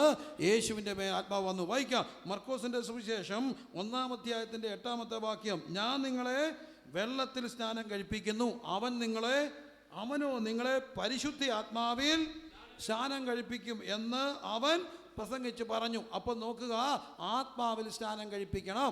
ആത്മജന്യം പ്രാപിച്ചവർ അടുത്ത ഒരു ലെവലിലേക്ക് പോകണം. അവർ എന്തിനു വേണ്ടി കാത്തിരിക്കണം? ആത്മസ്നാനത്തിന് വേണ്ടി കാത്തിരിക്കണം. അത് കർത്താവിൻ്റെ ഒരു കൽപ്പനയാണ്. അപ്പോസ്തലപ്രവൃത്തി 1-ാമത് അധ്യായത്തിലേക്ക് നമ്മൾ വരുമ്പോൾ കാണുന്നു, കർത്താവോട് കൽപ്പിച്ചു, എന്നോട് കേട്ട പിതാവിൻ്റെ വാഗ്ദത്തത്തിനായിട്ട് നിങ്ങൾ യെരൂശലേം വിട്ടു പോകാതെ കാത്തിരിക്കണം. 5-ാം വാക്യം, യോഹന്നാൻ വെള്ളം കൊണ്ട് സ്നാനം കഴിപ്പിച്ചു, നിങ്ങൾക്കോ ഇനി ഏറെ നാൾ കഴിയും മുമ്പേ പരിശുദ്ധാത്മാവ് കൊണ്ട് സ്നാനം ലഭിക്കും എന്ന് കൽപ്പിച്ചു. ഇത് ആത്മാവ് സ്നാനമാണ്. ആത്മജന്യം പ്രാപിച്ചവർ അവിടെ കൊണ്ട് നിൽക്കരുത്. അവർ യേശുവിനെ കൂടുതലായിട്ട് അറിയാൻ കഴിയണം. യേശുവിനെ കൂടുതലായിട്ട് അറിയാൻ നമ്മളെ സഹായിക്കുന്ന ഒന്നാണ് ആ പരിശുദ്ധാത്മാവ്. പരിശുദ്ധാത്മ സ്നാനം പ്രാപിക്കും എന്ന് കൽപ്പിച്ചു. ഉറക്കെ ഒന്ന് പറഞ്ഞേ, എന്ന് എന്ത് ചെയ്തു? കൽപ്പിച്ചു. ആ വാക്കെന്നെ പേടിപ്പിക്കുകയാണ് മലയാളത്തിലുള്ളത്. അപ്പോൾ ആത്മസ്നാനം ഓപ്ഷനല്ല. ആത്മസ്നാനം എന്താണ്? കൽപ്പനയാണ്. അതിന് ആമേൻ പറയാൻ ഒക്കുന്നവരൊക്കെ ഒന്ന് ആമേൻ പറഞ്ഞേ. ആമേൻ പറയാം. ഇത്രയേ ഉള്ളൂ. പരിശുദ്ധാത്മ സ്നാനം ഓപ്ഷനല്ല, അത് കൽപ്പനയാണെന്ന് പറയാൻ കഴിയുന്നവരൊക്കെ ഒന്ന് കരമുയർത്തി ദൈവത്തോട് പറഞ്ഞേ. ആത്മസ്നാനം പ്രാപിക്കുമെന്ന് കൽപ്പിച്ചു. അങ്ങനെ കൽപ്പിച്ചപ്പോൾ അവർ കൂടെയിരുന്ന കൂട്ടത്തിൽ ആരൊക്കെ ഉണ്ട്? അതിൻ്റെ 12 മുതലുള്ള വാക്യങ്ങൾ അപ്പോസ്തലന്മാർ എല്ലാം ഉണ്ട്. അപ്പോസ്തലന്മാരെ കൂടാതെ കുറേ പേരുടെ പേര് കണ്ടു. അതാണ് 14-ന്റെ അവസാനം. ഇവർ എല്ലാവരോടും, സ്ത്രീകളോടും യേശുവിൻ്റെ അമ്മയായ മറിയത്തോടും അവൻ്റെ സഹോദരന്മാരോടും കൂടെ ഒരുമനപ്പെട്ട് ഈ വാക്കെന്നെ പേടിപ്പിച്ചു. ആ കൂട്ടത്തിൽ ആരൊക്കെ ഉണ്ടായിരുന്നു? യേശുവിൻ്റെ കൂടെ കിടന്ന അപ്പോസ്തലന്മാരുണ്ടായിരുന്നു. അവർക്ക് എന്ത് പ്രാപിക്കണമായിരുന്നു? ആത്മസ്നാനം പ്രാപിക്കണമായിരുന്നു. 2, യേശുവിൻ്റെ കൂടെ അടിച്ചു കളിച്ചു വളർന്ന അവൻ്റെ അർത്ഥ സഹോദരന്മാർ ഉണ്ടായിരുന്നു. ആ സഹോദരന്മാർ ഈ ആത്മസ്നാനം പ്രാപിക്കാൻ വേണ്ടി കാത്തിരുന്നു. സർവോപരി എന്നെ അത്ഭുതപ്പെടുത്തിയൊരു കാര്യമുണ്ട്. കന്യക ഗർഭിണിയായി ഒരു മകനെ പ്രസവിക്കും എന്ന് പറഞ്ഞ് പരിശുദ്ധാത്മാവിനാൽ ഗർഭവതിയായ മറിയം, ലോകം കണ്ട ഏറ്റവും വലിയ ഡിവൈൻ മിസ്റ്ററിയാണ് പരിശുദ്ധാത്മാവിനാൽ ഗർഭവതിയാകുന്നു, പുരുഷനെ അറിയാതെ. അങ്ങനെ അതിന് ഭാഗ്യം ലഭിച്ച മറിയം കാത്തിരിക്കേണ്ടി വന്നു. എന്തിനു വേണ്ടി? ആത്മസ്നാനത്തിന് വേണ്ടി കാത്തിരുന്നവരുടെ കൂട്ടത്തിൽ ആരുണ്ടായിരുന്നു? മറിയം ഉണ്ടായിരുന്നു. എന്നെ പഠിപ്പിക്കുമ്പോൾ അതെന്നെ പേടിപ്പിക്കുകയാണ്. ആത്മസ്നാനം ഒരു ഓപ്ഷനല്ല. ആത്മജന്യം പ്രാപിച്ച മുഴുവൻ ദൈവമക്കളും ആത്മസ്നാനത്തിന് വേണ്ടി കാത്തിരിക്കണം. അങ്ങനെ ആത്മസ്നാനത്തിന് വേണ്ടി കാത്തിരുന്നു കഴിഞ്ഞപ്പോൾ പിളർന്ന അഗ്നിജാലകൾ പോലെ അവരുടെ മേൽ വന്നു. അടുത്ത വാക്യം 2:3, അഗ്നിജാല പോലെ പിളർന്നിരിക്കുന്ന നാവുകൾ അവർക്ക് പ്രത്യക്ഷമായി അവിടെ ഓരോരുത്തരുടെ മേലും പതിഞ്ഞു. 4-ാം വാക്യം എന്നെ അത്ഭുതപ്പെടുത്തുന്നു, എല്ലാവരും പരിശുദ്ധാത്മാവ് നിറഞ്ഞവരായി. ആ വാക്ക് എല്ലാവരും, ദൈവസഭ ഒരുമിച്ച് ഇന്ന് രാത്രി ഒന്ന് പറഞ്ഞേ, എല്ലാവരും. ആ കരമുയർത്തി ഒന്ന് പറഞ്ഞേ, ഒന്നുകൂടെ പറഞ്ഞേ, എല്ലാവരും. എൻ്റെ സ്വപ്നം ഞാൻ പങ്കുവയ്ക്കുകയാണ്. പൂർത്തീകരിക്കാത്ത സ്വപ്നം, ഇന്നും പൂമണിയാത്തൊരു സ്വപ്നം, പക്ഷേ ഇന്നും പ്രാർത്ഥിക്കുന്ന ഒരു സ്വപ്നം. ഒരാൾ പോരാ, എല്ലാവരും ആത്മനിറവ് പ്രാപിക്കണം. എൻ്റെ ഏറ്റവും വലിയ ദുഃഖം, ആത്മസ്നാനം പ്രാപിച്ച കുറേ അമ്മച്ചിമാരുണ്ട്, അപൂർവം കുറേ സഹോദരന്മാരുണ്ട്, കുറച്ച് പേര്, ഭൂരിപക്ഷം സഹോദരിമാരാണ്. അത് കുറച്ചുകൂടെ എളുപ്പമാണെന്നാണ് പുറവേ കാണുന്ന കാര്യം. ഒറ്റ കാര്യം കൊണ്ട് അവർ കുറച്ചുകൂടെ റിസപ്റ്റീവായിരിക്കും, കുറച്ചുകൂടെ ഹൃദയ തകർച്ചയോടെ വന്നിരിക്കും. അതാണ് ഒരു പ്രത്യേകത. എന്നാലും ഞാൻ പറയട്ടെ, എൻ്റെ ഒരു സ്വപ്നമുണ്ട്. അത് എൻ്റെ സ്വപ്നമല്ല, വചനം എന്നെ പഠിപ്പിച്ച ഒരു സ്വപ്നം. എല്ലാവരും ആത്മസ്നാനം പ്രാപിക്കണം. ആത്മസ്നാനം പ്രാപിക്കാത്ത ഒരാളും ദൈവസഭയിൽ ഇല്ലാതെ എല്ലാവരും ആത്മാവ് നിറഞ്ഞവരായി. ഒരു 4-5 പ്രാവശ്യം വാക്കൊന്ന് പറയാമെങ്കിൽ ഒരു വലിയ വിടുതലുണ്ടാകും. എല്ലാവരും ആത്മാവ് നിറഞ്ഞവരായി. ഉറക്കെ പറഞ്ഞേ, എല്ലാവരും ആത്മനിറഞ്ഞവരായി. എൻ്റെ വലിയൊരു സ്വപ്നം, ഞാൻ ദൈവത്തോട് പ്രാർത്ഥിക്കുന്ന ഒരു സ്വപ്നം, ഇന്നും അക്ഷരാർത്ഥത്തിൽ പൂവണിയാത്തൊരു സ്വപ്നം. കുടുംബ പ്രാർത്ഥനയ്ക്ക് ഇരിക്കുമ്പോൾ അച്ഛനും അമ്മച്ചിയും മക്കളും കൊച്ചുമക്കളും വല്യമ്മച്ചനും വല്യമ്മച്ചിയും എല്ലാവരും ആത്മസ്നാനം പ്രാപിച്ചവരാണെങ്കിൽ കുടുംബ പ്രാർത്ഥനകൾ സജീവങ്ങളാകാൻ തുടങ്ങും. കുടുംബ പ്രാർത്ഥനകൾ ആരാധനകളായി മാറാൻ തുടങ്ങും. ഈ സ്വപ്നം പ്രാപിക്കാൻ എത്ര പേരുണ്ട്? കുടുംബ പ്രാർത്ഥനകളിൽ പോലും ദൈവസാന്നിധ്യം അനുഭവിക്കാൻ തുടങ്ങും. അച്ഛൻ, അപ്പച്ചൻ, അമ്മച്ചി, അമ്മ, മക്കൾ, കൊച്ചുമക്കൾ എല്ലാവരും ആത്മാവ് നിറഞ്ഞവരാണെങ്കിൽ ആ കുടുംബ പ്രാർത്ഥന ഒരു ഇടയോഗമായി മാറത്തില്ലേ? ഈ ദിവസങ്ങളിൽ ദൈവപ്രവർത്തിക്ക് വേണ്ടി കാത്തിരിക്കുമ്പോൾ എല്ലാവരും ആത്മാവ് നിറയണം. എല്ലാവരും അത് ആഗ്രഹിക്കുന്നവരൊക്കെ കരമടിച്ച് ദൈവത്തെ ഒന്ന് സ്തുതിച്ച ഈ കൺവെൻഷന്റെ സമാപന രാത്രി ദൈവത്തോട് പ്രാർത്ഥിച്ച, കർത്താവേ, ഈ പറഞ്ഞത് വചനത്തിൽ സത്യമാണെങ്കിൽ എല്ലാവരും അത് ഞങ്ങൾക്ക് തരണമേ. ശകനം ഋഗനം ദഗനം ഋഗജം ആത്മജന്യം പ്രാപിക്കണം. യേശുവിനെ അറിയണം, കുറച്ചുകൂടെ ഇൻറ്റിമേറ്റ് ആയിട്ട് അറിയണം. ഇൻറ്റിമേറ്റ് റിലേഷൻഷിപ്പിലേക്ക് കർത്താവ് ഇന്ന് രാത്രി വിളിക്കുമ്പോൾ ആ ഇൻറ്റിമസി അനുഭവിക്കാൻ കഴിയുന്ന ഒന്നുണ്ട്. അത് ആത്മാവിൻ്റെ സാന്നിധ്യത്തിൽ നടക്കുമ്പോഴാണ്. ആത്മാവ് നിങ്ങളെ യേശുവിനെ അറിയാൻ സഹായിക്കുക, കൂടുതലായി യേശുവിനെ അറിയുവാൻ. എന്തുകൊണ്ടാണ് ആത്മസ്ഥാനം പ്രാപിക്കേണ്ടത്? ഒരു കാര്യം, ദൈവമാത്മാവാണ്. ദൈവമാത്മാവായതുകൊണ്ട് ആത്മാവാം ദൈവത്തെ നമുക്ക് ആത്മാവിൽ ആരാധിക്കണം. നോക്കുക, അവർ എല്ലാവരും എന്ത് ചെയ്തു? ആത്മാവ് നിറഞ്ഞു. ആ വാക്ക് എന്നെ കൊതിപ്പിക്കുന്ന ഒരു വാക്കാണ്. എല്ലാവരും ആത്മാവ് നിറയണം. എല്ലാവരും. എത്ര ദൈവദാസന്മാർ ഇന്ന് രാത്രി ഇവിടെ പ്രാർത്ഥിക്കും, കർത്താവേ എൻ്റെ സഭയിലുള്ള മുഴുവൻ കുഞ്ഞു കുട്ടികൾ നിങ്ങളുടെ ഒരു ശ്ലോകം പോലെ പ്രാർത്ഥനാ വിഷയങ്ങൾ എഴുതിയിടുന്ന് പ്രാർത്ഥിക്കുന്ന ഒത്തിരി പേര് കാണും. ഈ 2019 ഞാൻ നിങ്ങൾക്കൊരു പ്രാർത്ഥനാ വിഷയം സമ്മാനിക്കുക.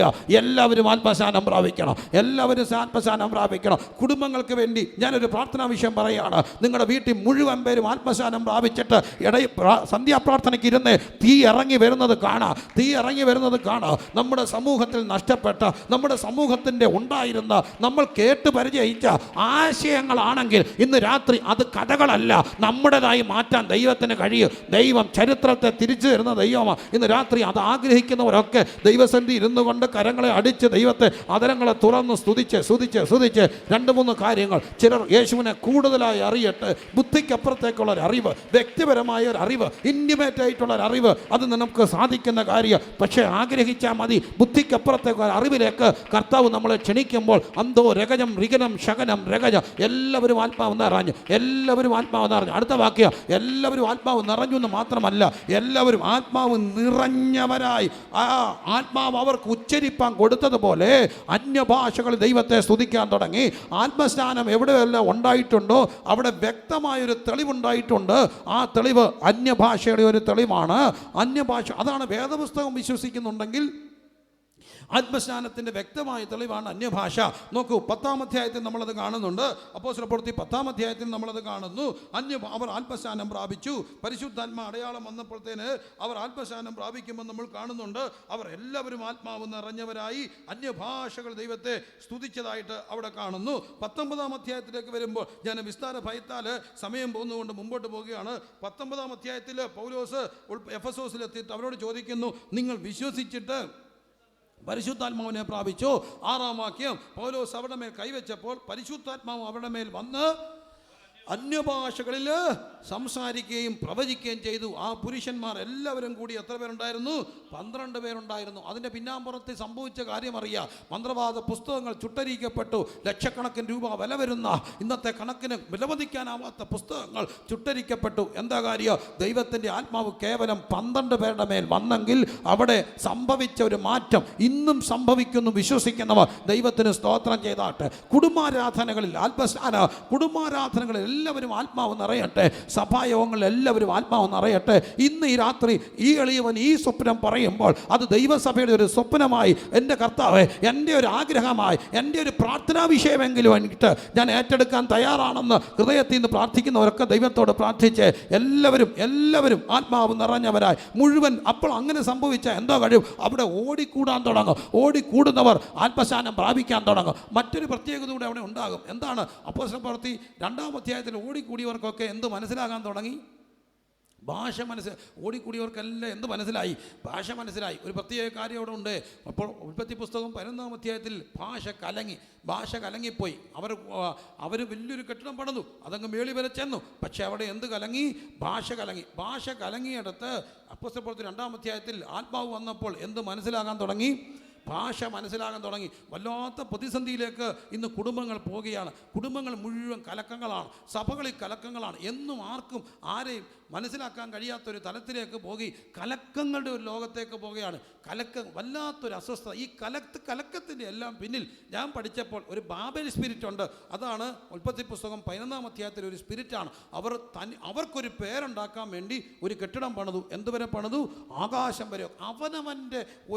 അവനവൻ്റെ ഒരു അവനമനസ്സത്തിൻ്റെ ലോകത്തിലേക്കും ഞാൻ മാത്രമെന്നുള്ള ചിന്ത. ഇതാണ് ഇന്ന് കുടുംബങ്ങളുടെയും വ്യക്തികളുടെ ഒരു philosophy. Maximisation of pleasure and minimising of pain. എനിക്ക് എൻ്റെ കാര്യം മാത്രം. ഒരു പരിധി വരെ പലരും കുഞ്ഞുങ്ങൾക്ക് അപ്പൻ്റെ അമ്മയുടെയും കുറിച്ച് ഒരു ധാരണയില്ല.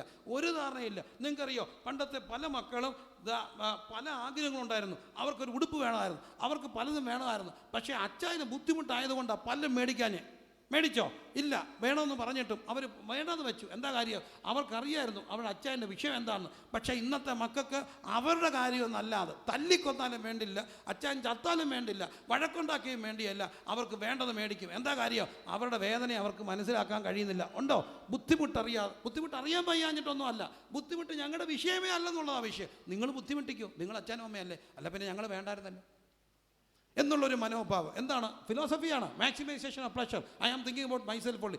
കലക്കുകയാണ്, ഞാൻ എന്നെക്കുറിച്ചല്ലാതെ മറ്റാരെയും കുറിച്ച് ചിന്തിക്കുന്നില്ല. അതാണ് പേരുണ്ടാക്കുക. അങ്ങനെ വന്നപ്പോൾ എന്തോ പറ്റി? കലക്കം ഉണ്ടാകാൻ തുടങ്ങി. വല്ലാത്ത കലക്കം, കുടുംബങ്ങളിലെ കലക്കത്തിൻ്റെ ഒരു ആത്മാവ് അങ്ങ് വ്യാപരിച്ചു. അങ്ങനെ വ്യാപരിച്ച് കഴിയുമ്പോൾ ഒരു സ്വസ്ഥതയില്ലാത്ത മനുഷ്യരായിട്ട് കുടുംബങ്ങൾ മാറുകയാണ്. സ്വസ്ഥതയില്ല, സമാധാനമില്ല. എത്ര വീടുകളിൽ നല്ല ഭക്ഷണം വെക്കും, പക്ഷേ കഴിക്കാനാകുന്നില്ല. എന്താ കാര്യം? ഒരു കാര്യമില്ലാത്തൊരു കലക്കം കയറി വരിക.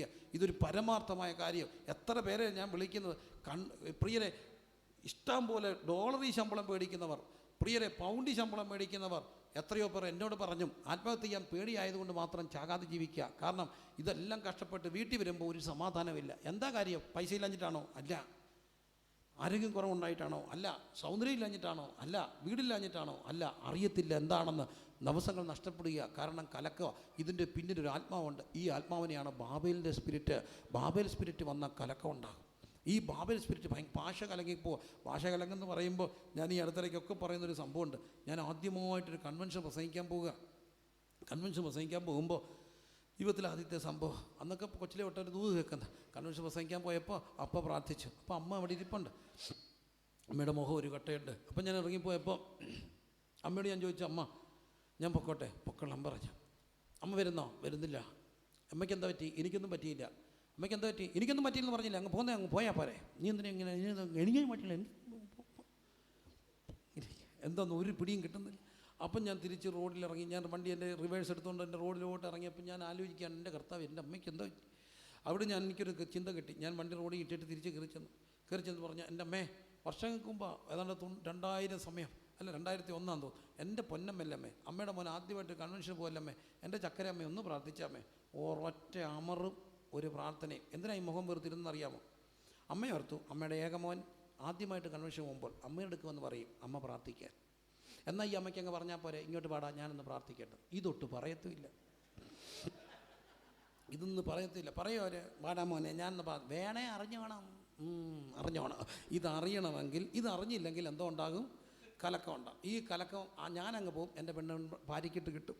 പിന്നെ അവർ തമ്മിലടിക്കും. കാരണം ഈ ദണ്ണം മുഴുവൻ എവിടെ ആയിരിക്കും അടിക്കുന്നത്? അവിടെ അടിക്കും. അപ്പോൾ അവർക്കും പിടികിട്ടുന്നില്ല ഈ സത്യത്തിന് എന്തോ കലക്കമെന്ന് ഈ അമ്മയ്ക്കും അറിയത്തില്ല.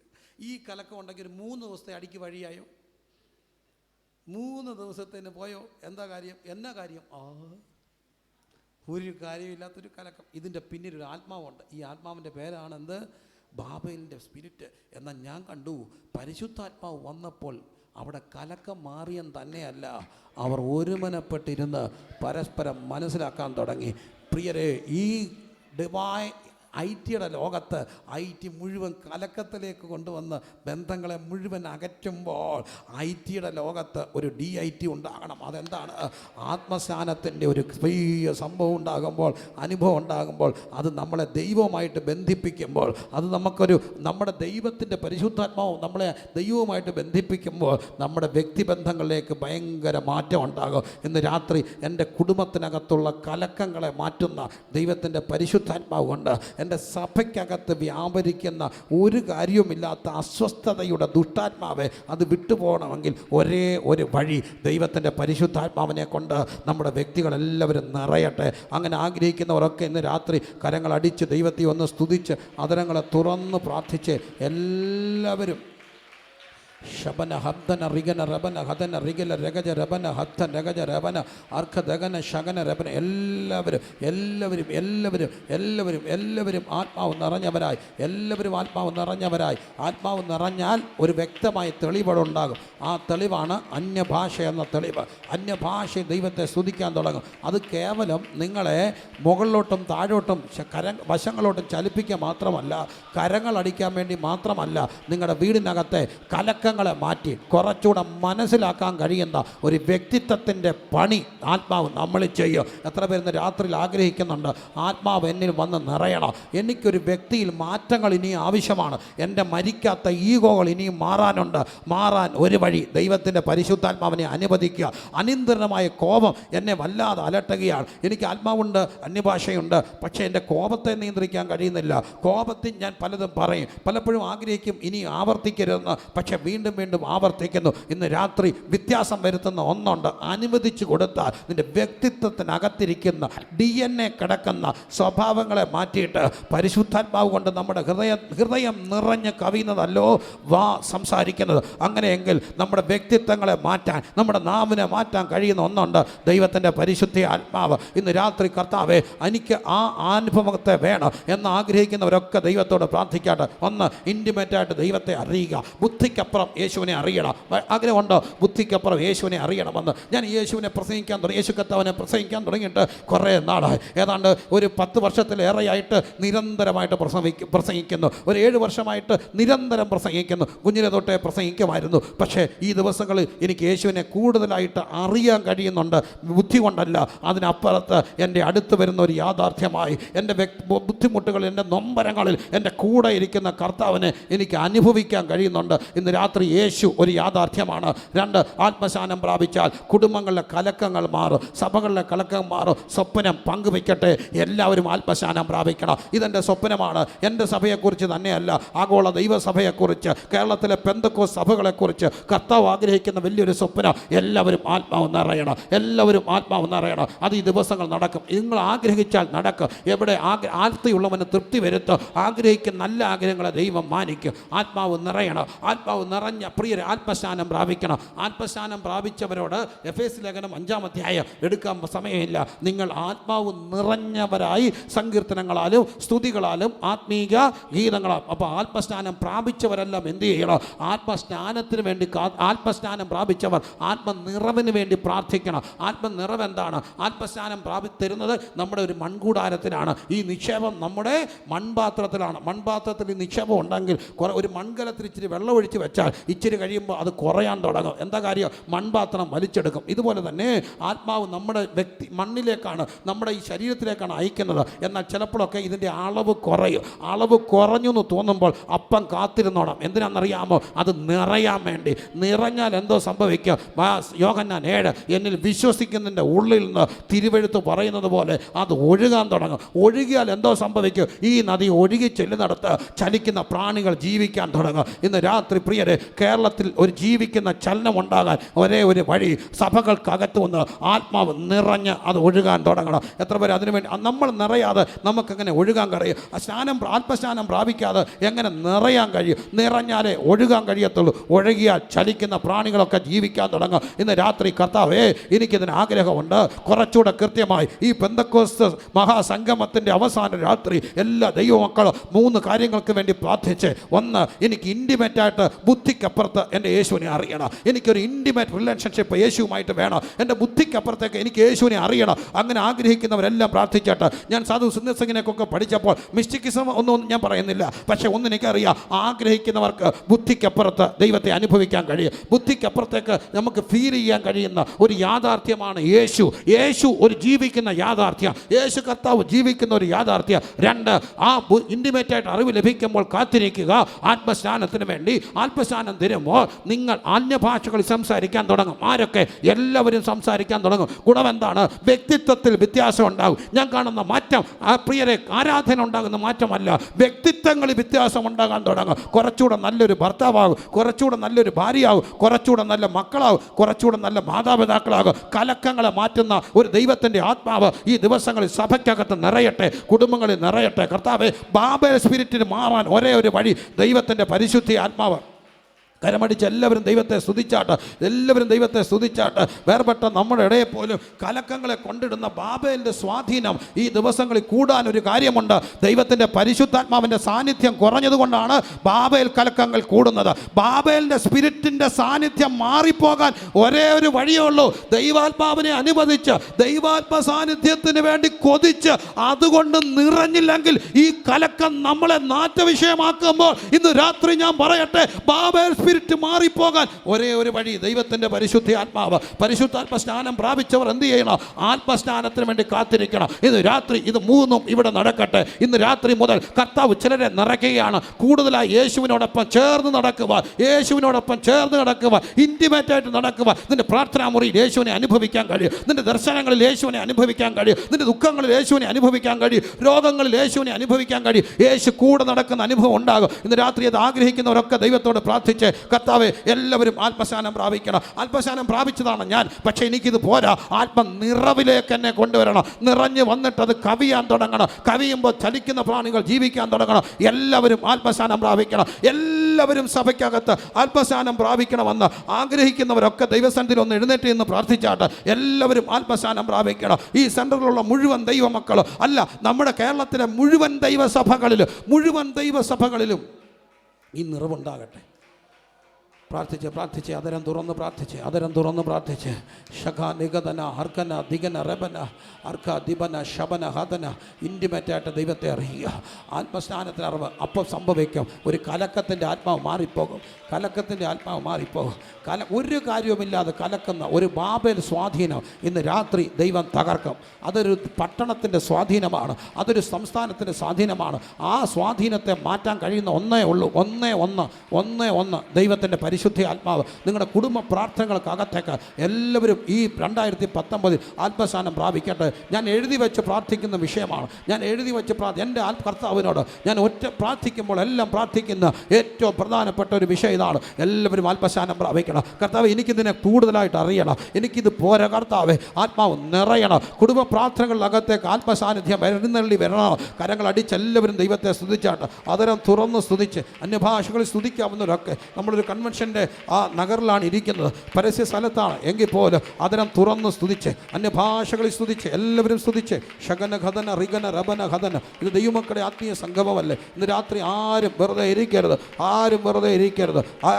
ഇരിക്കരുത്. അക്ഷരികമായി മനുഷ്യൻ അറിയേണ്ട ആ ഇൻഫർമേഷൻ നമ്മളിന്ന് രാത്രി കൊടുത്തു. അതാണ് ആത്മജനനമെന്ന് പറയുന്നത്. മനുഷ്യൻ അത് അറിഞ്ഞേ ഒക്കത്തുള്ളൂ. സുവിശേഷ പ്രഭാഷണം അത് പറയാതെ ഒരിക്കലും പൂർത്തീകരിക്കപ്പെടത്തില്ല. എന്നാൽ സഭ അറിയേണ്ട, കുടുംബങ്ങൾ അറിയേണ്ട അടിസ്ഥാനപരമായ യാഥാർത്ഥ്യം, ബാബേലിൻ്റെ സ്പിരിറ്റ് വിട്ടുപോകണം. ബാബേൽ സ്പിരിറ്റ് കയറി കളിക്കുകയാണ്. അതിനെ മാറ്റാൻ ഒരേ ഒരു വഴി, നമ്മൾ ശാസിച്ചാൽ പോകത്തില്ല എന്ന പരിശുദ്ധാത്മ സാന്നിധ്യം അങ്ങോട്ട് നിറഞ്ഞു കഴിഞ്ഞാൽ, ഒരു പാത്രത്തിൽ ഇത് നിറഞ്ഞാൽ മറ്റതില്ലാതാകും. ഇന്ന് രാത്രി അത് വിട്ടുപോകട്ടെ. കുടുംബങ്ങളിലെ സഭകളുടെ ബാബേ, ഹൃദയങ്ങളിൽ കുട്ടികൊള്ളുന്ന ആ കലക്കത്തിൻ്റെ ദുഷ്ടാത്മാവ് ഇന്ന് രാത്രി വിട്ടുമാറിയിട്ട് സ്വഭാവത്തിൽ വ്യത്യാസം വരുത്തുന്ന ദൈവത്തിൻ്റെ പരിശുദ്ധാത്മാവ് നമ്മളെ ഓരോരുത്തരെയും മാറ്റട്ടെ. ഷഗ നിഗന രഗജ റബന. സ്വാർത്ഥതകൾ മാറട്ടെ. അകാരണമായ കോപങ്ങൾ മാറട്ടെ. വൈരാഗ്യങ്ങൾ മാറട്ടെ. പരിഹാസങ്ങൾ മാറട്ടെ. വാശി മാറിയിട്ട് ദിവ്യ സ്വഭാവത്തിന് കൂട്ടവകാശികളായി മാറട്ടെ. യേശുവിനോടൊപ്പം നടക്കാൻ തടസ്സമായിട്ടുള്ള നമ്മുടെ സകല റഫ്നെസ്സിനെ ഇന്ന് രാത്രി കർത്താവ് അവൻ്റെ പരിശുദ്ധാത്മാവ് കൊണ്ട് തേച്ച് മായ്ച്ച് കളയുന്ന ഒരു വലിയ അനുഭവം ഉണ്ടാകട്ടെ. കലക്കത്തിൻ്റെ ആത്മാവേൽ മാറിയിട്ട് മനസ്സിലാക്കുന്ന ഭാഷയുടെ നിറവ് കൊണ്ട്, സമാധാനത്തിന് നിറവ് കൊണ്ട് കുടുംബങ്ങൾ നിറയുന്ന രാത്രിയായി യേശു കർത്താവിൻ്റെ നാമത്തിൽ ഇന്ന് രാത്രി ഈ രാത്രി മാറട്ടെ. കൺവെൻഷൻ്റെ സമാപന രാത്രി ദൈവപ്രവൃത്തിയുടെ ആഴങ്ങൾ വെളിപ്പെടട്ടെ. ദൈവദാസന്മാരെ മടങ്ങിപ്പോയി നിങ്ങളുടെ വേദപുസ്തകങ്ങൾ അടിസ്ഥാനമായിട്ട് പ്രാർത്ഥിക്കുക. എല്ലാവരും അമ്മമാരെ, നിങ്ങൾ മാത്രം ആത്മസ്നാനം പ്രാപിച്ചാൽ പോരാ. നിങ്ങളുടെ പിതാവ്, നിങ്ങളുടെ കൊച്ചുങ്ങൾ, അപ്പച്ചന്മാരെ, നമ്മുടെ വീടുകളിൽ മുഴുവൻ പേര് ആത്മസ്നാനം പ്രാപിച്ച ആത്മാവ് നിറഞ്ഞവരായി ദൈവത്തെ സ്തുതിക്കുന്ന ആ ഭയങ്കര സന്തോഷത്തിൻ്റെ നഷ്ടപ്പെട്ട നാളുകൾ, ഇന്നലകൾ നമുക്ക് മടങ്ങി വരുന്ന ദിവസങ്ങളായി ഈ ദിവസങ്ങൾ മാറട്ടെ. ഈ കൺവെൻഷൻ മുഖാന്തരം അത് സംഭവിക്കട്ടെ. ശകനം ദിഗനം രഗജം രഗലം ദിഗനം രഗജം രഗനം ദഗനം രഗജം രഗനം ശകനം ദിഗനം രഗജം. കരങ്ങൾ അടിച്ച് ദൈവത്തെ സ്തുതിച്ച് അതരങ്ങൾ തുറന്ന് ദൈവത്തെ സ്തുതിച്ച് അന്യഭാഷകളിൽ സ്തുതിക്കാവുന്നവരെല്ലാം അതരം തുറന്ന് അന്യഭാഷകളിൽ സ്തുതിച്ചാട്ട് ഞങ്ങൾ നിങ്ങളെ ഉത്ബോധിപ്പിക്കുകയാണ്. ഞങ്ങൾ നിങ്ങളെ എൻകറേജ് ചെയ്യുകയാണ്. Hallelujah, hallelujah. ആത്മസ്നാനം പ്രാപിക്കാത്തവർ, അന്യഭാഷ അടയാളത്തോടെ പ്രാപിക്കാത്തവർ ഈ നിമിഷം അതരം തുറന്ന് യേശുവിൻ്റെ രക്തത്തിൽ ആശ്രയിച്ച് സ്തുതിച്ച് ദൈവം നിങ്ങളുടെ നാവിലേക്ക് പുതിയ ഭാഷകളെ തരും. പുതിയ ഭാഷകൾ തരുമ്പോൾ നിങ്ങളത് വിശ്വസിച്ച് പ്രാപിക്കുക. ആത്മാവ് ഇത് ഇടപെടുമ്പോൾ, കർത്താവ്, എൻ്റെ വീടിനകത്ത് ഒരു അസാധാരണമായ അസ്വാഭാവികമായ ഒരു കലക്കം എല്ലാം ഉണ്ടെങ്കിലും സന്തോഷിക്കാൻ കഴിയാത്ത ഒരു അസ്വാഭാവികമായ ഒരു കലക്കം എൻ്റെ ജീവിതത്തെ നശിപ്പിക്കുകയാണ്. സമ്പത്തുണ്ട്, വീടുണ്ട്, എല്ലാമുണ്ട്, പക്ഷേ എന്തോ ഒരു അസ്വാഭാവികത. ഇന്ന് രാത്രി അതിൻ്റെ പിന്നിലെ ഒരു ആത്മാവിനെ ദൈവാത്മാവ് കണ്ടുകൊണ്ട് പറയുന്നു, ഞങ്ങൾക്ക് പോരാട്ടമുള്ളത് ജഡരക്തങ്ങളോടല്ല, വാഴ്ചകളോട്, അധികാരങ്ങളോട്, സ്വർലോകത്തിലെ ദുഷ്ടാത്മ സേനയോട്. ഒരു കാര്യവുമില്ലാതെ സഭയ്ക്കകത്ത് കലക്കമുണ്ടാക്കുന്ന ബാബേൽ സ്പിരിറ്റ് മാറാൻ ഒരു വഴി ആത്മാവിൽ ഏറെ നേരം ആരാധിക്കുക. എല്ലാവരും ആത്മസ്നാനം പ്രാപിക്കുക. കലക്കങ്ങൾ മാറും. കർത്താവ് ദൈവസഭകൾക്കകത്തുനിന്ന് അത് മാറട്ടെ. ദൈവസഭകൾക്കകത്തുനിന്ന് മാറട്ടെ. കുടുംബങ്ങൾ ചേരുന്നതാണല്ലോ സഭ. കുടുംബങ്ങളിലെ ആ ബാബേൽ മാറിയാൽ സഭയിലെ ബാബേൽ സ്പിരിറ്റ് മാറും. കർത്താവെ അത് മാറട്ടെ. ശകന റിഗന രബന ഹദന രഗന രഗന. അതിനുവേണ്ടി ദൈവത്തിൻ്റെ ആത്മാവ് ഞങ്ങളെ നിറയ്ക്കണമേ. ഇന്ന് രാത്രി നിറയ്ക്കണമേ. അപ്പച്ചാ ഇന്ന് രാത്രി നിറയ്ക്കണം. ദൈവത്തിൻ്റെ പരിശുദ്ധ ആത്മാവേ ഞങ്ങളെ ഇന്ന് രാത്രി നിറയ്ക്കണമേ. ഞങ്ങൾക്കിത് പോരാ. ഞങ്ങൾ അല്പസ്നാനം പ്രാപിച്ചവരാ. പക്ഷേ ഈ നിക്ഷേപം ഈ മൺപാത്രത്തിൽ നിന്ന് ഞെരുങ്ങുകയാ. പരിശുദ്ധാത്മാവ് ദുഃഖിക്കുക. എന്നാൽ ഈ രാത്രി ഞങ്ങൾ പ്രാർത്ഥിക്കുന്നു. ഞങ്ങൾക്കൊരു നിറഞ്ഞ കവിച്ചിൽ വേണം. ആത്മനിറവ് വേണം. അതിനൊറ്റ ആഗ്രഹം ഏൽപ്പിച്ചു കൊടുക്കുക. അത് ദിനംതോറും സംഭവിക്കേണ്ടതാണ്. അല്പസ്നാനം ഒരു ദിവസം കൊണ്ടാണെങ്കിൽ ആത്മനിറവ് എല്ലാ ദിവസവും സംഭവിക്കണം. അത് പ്രിയരെ ദൈവത്തോടൊപ്പം ദൈവത്തെ സ്വീകരിക്കുന്നത് ആത്മജനനം ഒരു ദിവസത്തിനുള്ളതാണെങ്കിൽ ദൈവത്തോടൊപ്പം നടക്കുന്നത് ഇവിടം കൊണ്ട് ഒരു ദിവസത്തേക്കിനല്ല, എല്ലാ ദിവസവും ദൈവത്തോടൊപ്പം ദിനവും യേശുവിൻ്റെ കൂടെ. എന്നിട്ട് എന്താ സംഭവിക്കുക? ഒരു ദിവസം യേശുവിനോടൊപ്പം നമ്മൾ നിത്യത്തിലേക്ക് പ്രവേശിക്കും. ഒരിക്കലും പിരിയാതെ കർത്താവിനോടൊപ്പം നടക്കുക. ഇന്ന് നമ്മൾ അനുഭവിക്കുന്ന, ഇന്ന് നമ്മൾ കൊതിക്കുന്ന, ഇന്ന് നമ്മൾ ആഗ്രഹിക്കുന്ന, എക്സ്പീരിയൻസ് ചെയ്യുന്ന യേശുവിനെ മുഖാമുഖം കണ്ടുകൊണ്ട് അവിടുത്തോടൊപ്പം ജീവിക്കാൻ കഴിയും. ആത്മജനനം, ആത്മസ്നാനം, ആത്മനിറവ്. കണ്ണുകടച്ച് പ്രാർത്ഥിച്ച്